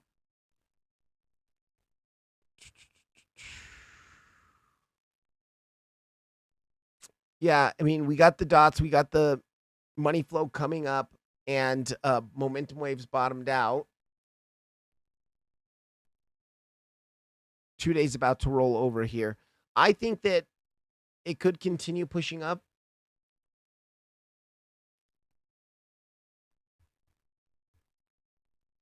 Let's pull that upper volume profile. Just like with Bitcoin, we want to break back inside this range. So 2363, we want to break back within that range. Now, if we're going to pull our trend-based Fibonacci extinction, your one-to-one target is going to be at 24.12, and then you're going to pull your golden pocket from the highs of the move to the lows of the move. And, you know, your golden pocket, first of all, is coming in around the POC of that range. But that golden pocket is also, oh yeah, it's exactly at the POC of that range. It's exactly at your 1.236 fib extinction and then the back test of the pitchfork band. So that is a major resistance that you might be careful at, because if it is an ABC correction and we're going to see this, a bigger A, B, C coming down to that naked weekly point of control, the bottom band, and your pitchfork, your golden pocket, then that 24, you know, $24 to $25, 24.8 to $25 area is the area you might reject. But we are bouncing, so I do think locally, well, first of all, I think we just took them out, but locally, it's a very high probability we come take out the highs at 23.14. Very, very high probability. And continue pushing up to at least back test at 2363, but really 24.8 is your area.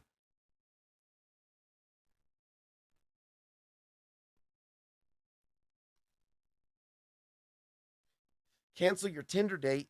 Don't do that, man. Just bring her to the live stream. No, look at you guys. We also have a naked daily point of control up here. So this box, once again, just developing more confluence for resistance up here. Naked daily, and let's check out our naked weekly. There might be a naked weekly up there as well, based off of this range.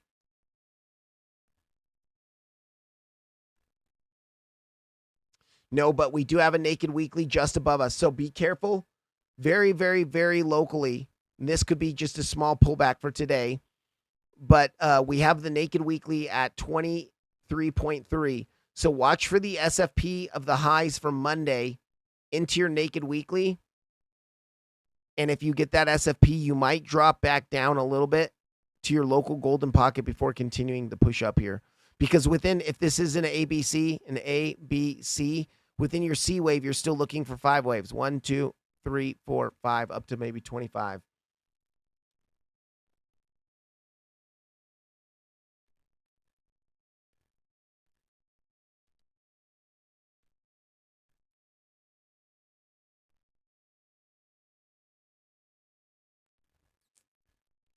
Yeah, and like that's where that golden pocket's going to be. Let's just pull it up to the naked weekly.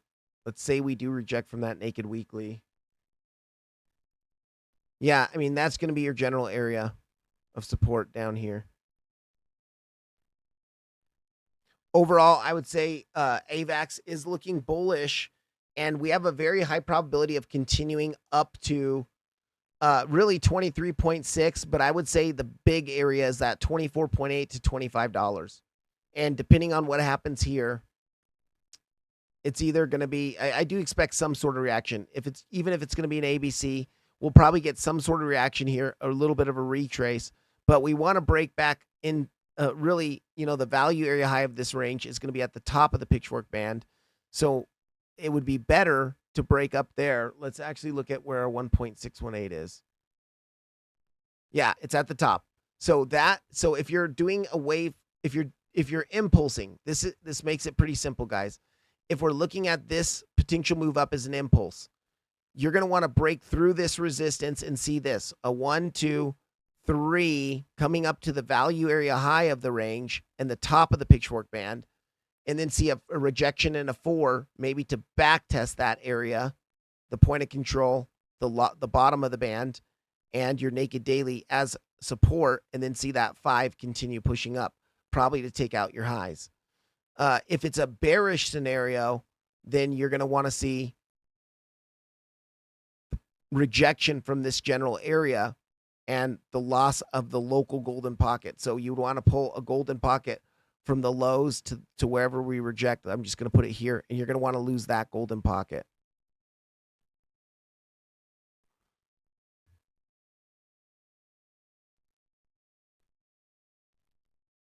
But AVAX does look pretty good. Very, very, very low. Yeah, Divine Hood Dating. Dude, let's make the app, man. That sounds awesome. Come trade with us, and then we could stream our cams and start talking dirty market thoughts.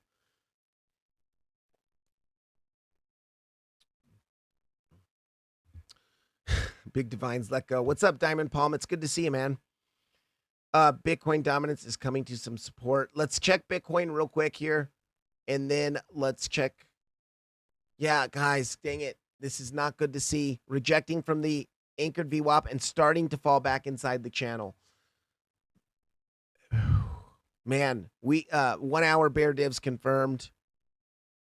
Money flow starting to top out here. Really not a good sign. If we start to close this hourly candle, which closes in 18 minutes underneath this channel, it could get bad. About 117.250. If we're closing, which it kind of does look like. I am going to look at. Okay, wait.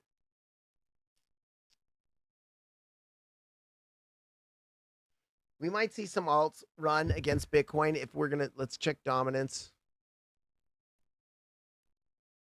Yeah, dominance. Oh, man. Okay, guys. Alt season could be about to kick off. So I talked about this a lot. Dominance chart. We've been in a trend for 3 years, from 2023. We've been in this ascending channel. Dominance, Bitcoin has dominated this market cycle. We finally broke market structure bearishly on the daily time frame, breaking below the 62% lows. We've come up now a couple times and attempted to back test, like to get above and maintain above.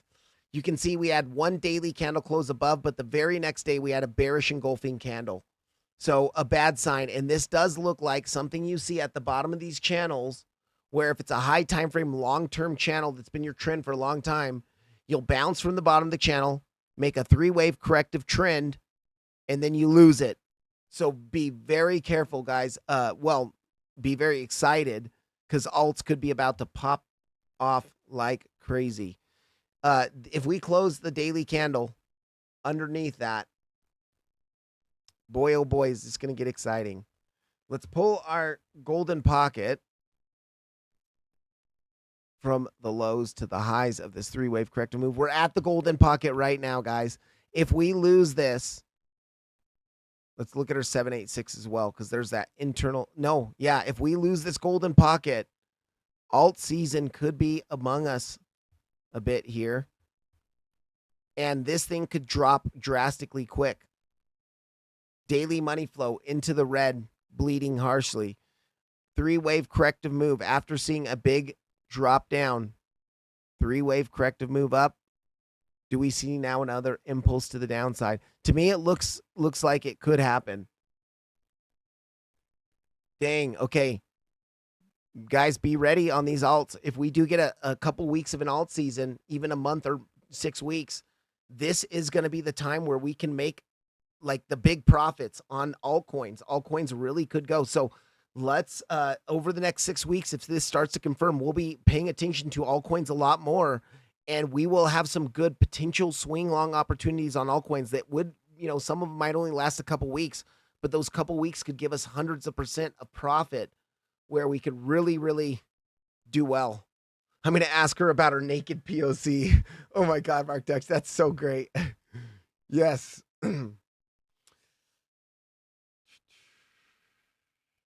All right, cool. Okay, guys, I'm going to take off. It's been about 2.5 hours here. I will be live tomorrow. If we didn't get to your coin tomorrow, please just let me know in the stream.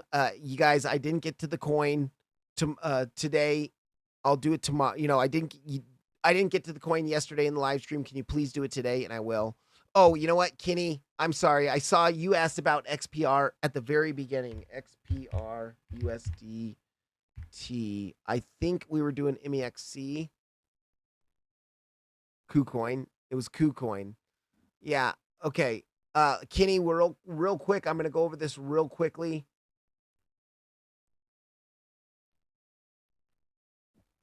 All right. We're rejecting from a weekly.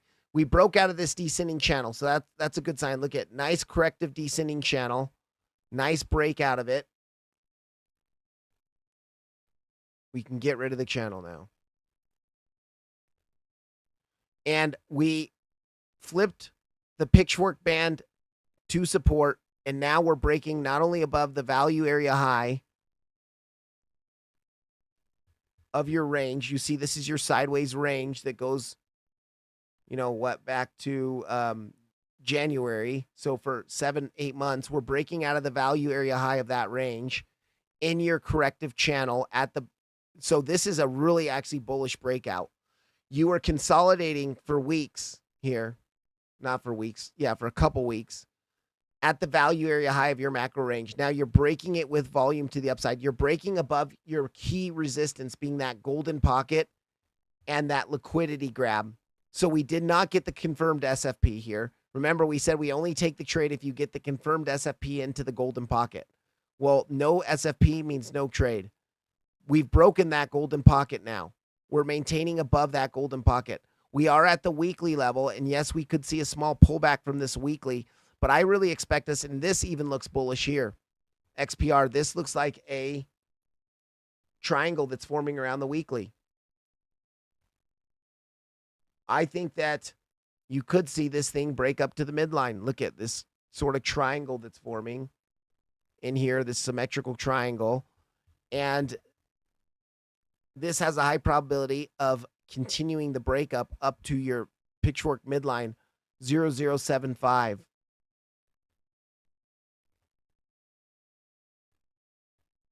If you do reject, now this value area high is going to be key support. You do not want to lose this after breaking out of this. So let's pull our Fibonacci from the lows of the range to the highs. Yeah, that golden pocket. Let's put that on log scale because that is a big move. Yep, that's going to be your area. Let me just do this. 50% move to the upside. Okay, that's a... Let me check this. From the lows down here to the highs, and let's take that. Yeah, I mean, your general area of support is just going to be this area. So if you do reject from this weekly, this could be a potential swing opportunity, swing long opportunity, or at least a good day trade long up to the midline of the pitchfork. But breaking out of this 8-month range with that nice volume spike to the upside, or spike, money flow looks very bullish here. And this is your wave 5. Remember, we're looking to come up between the 1.618 and the 1.236 on the weekly time frame. So we're looking for 5 waves, 1, 2, 3, 4, 5 on the bigger time frames, on the daily time frame. But because this is so wonky right here, we might consider all of this a wave 1, a wave 2, a wave 3, 4, 5, coming up to the 1.618. It's a little bit wonky because of this guy right here. But overall, we're expecting a move up here on XPR to finish your bigger, much bigger 1, 2, 3, 4, 5. So at resistance right now, very, very locally, or at your weekly resistance.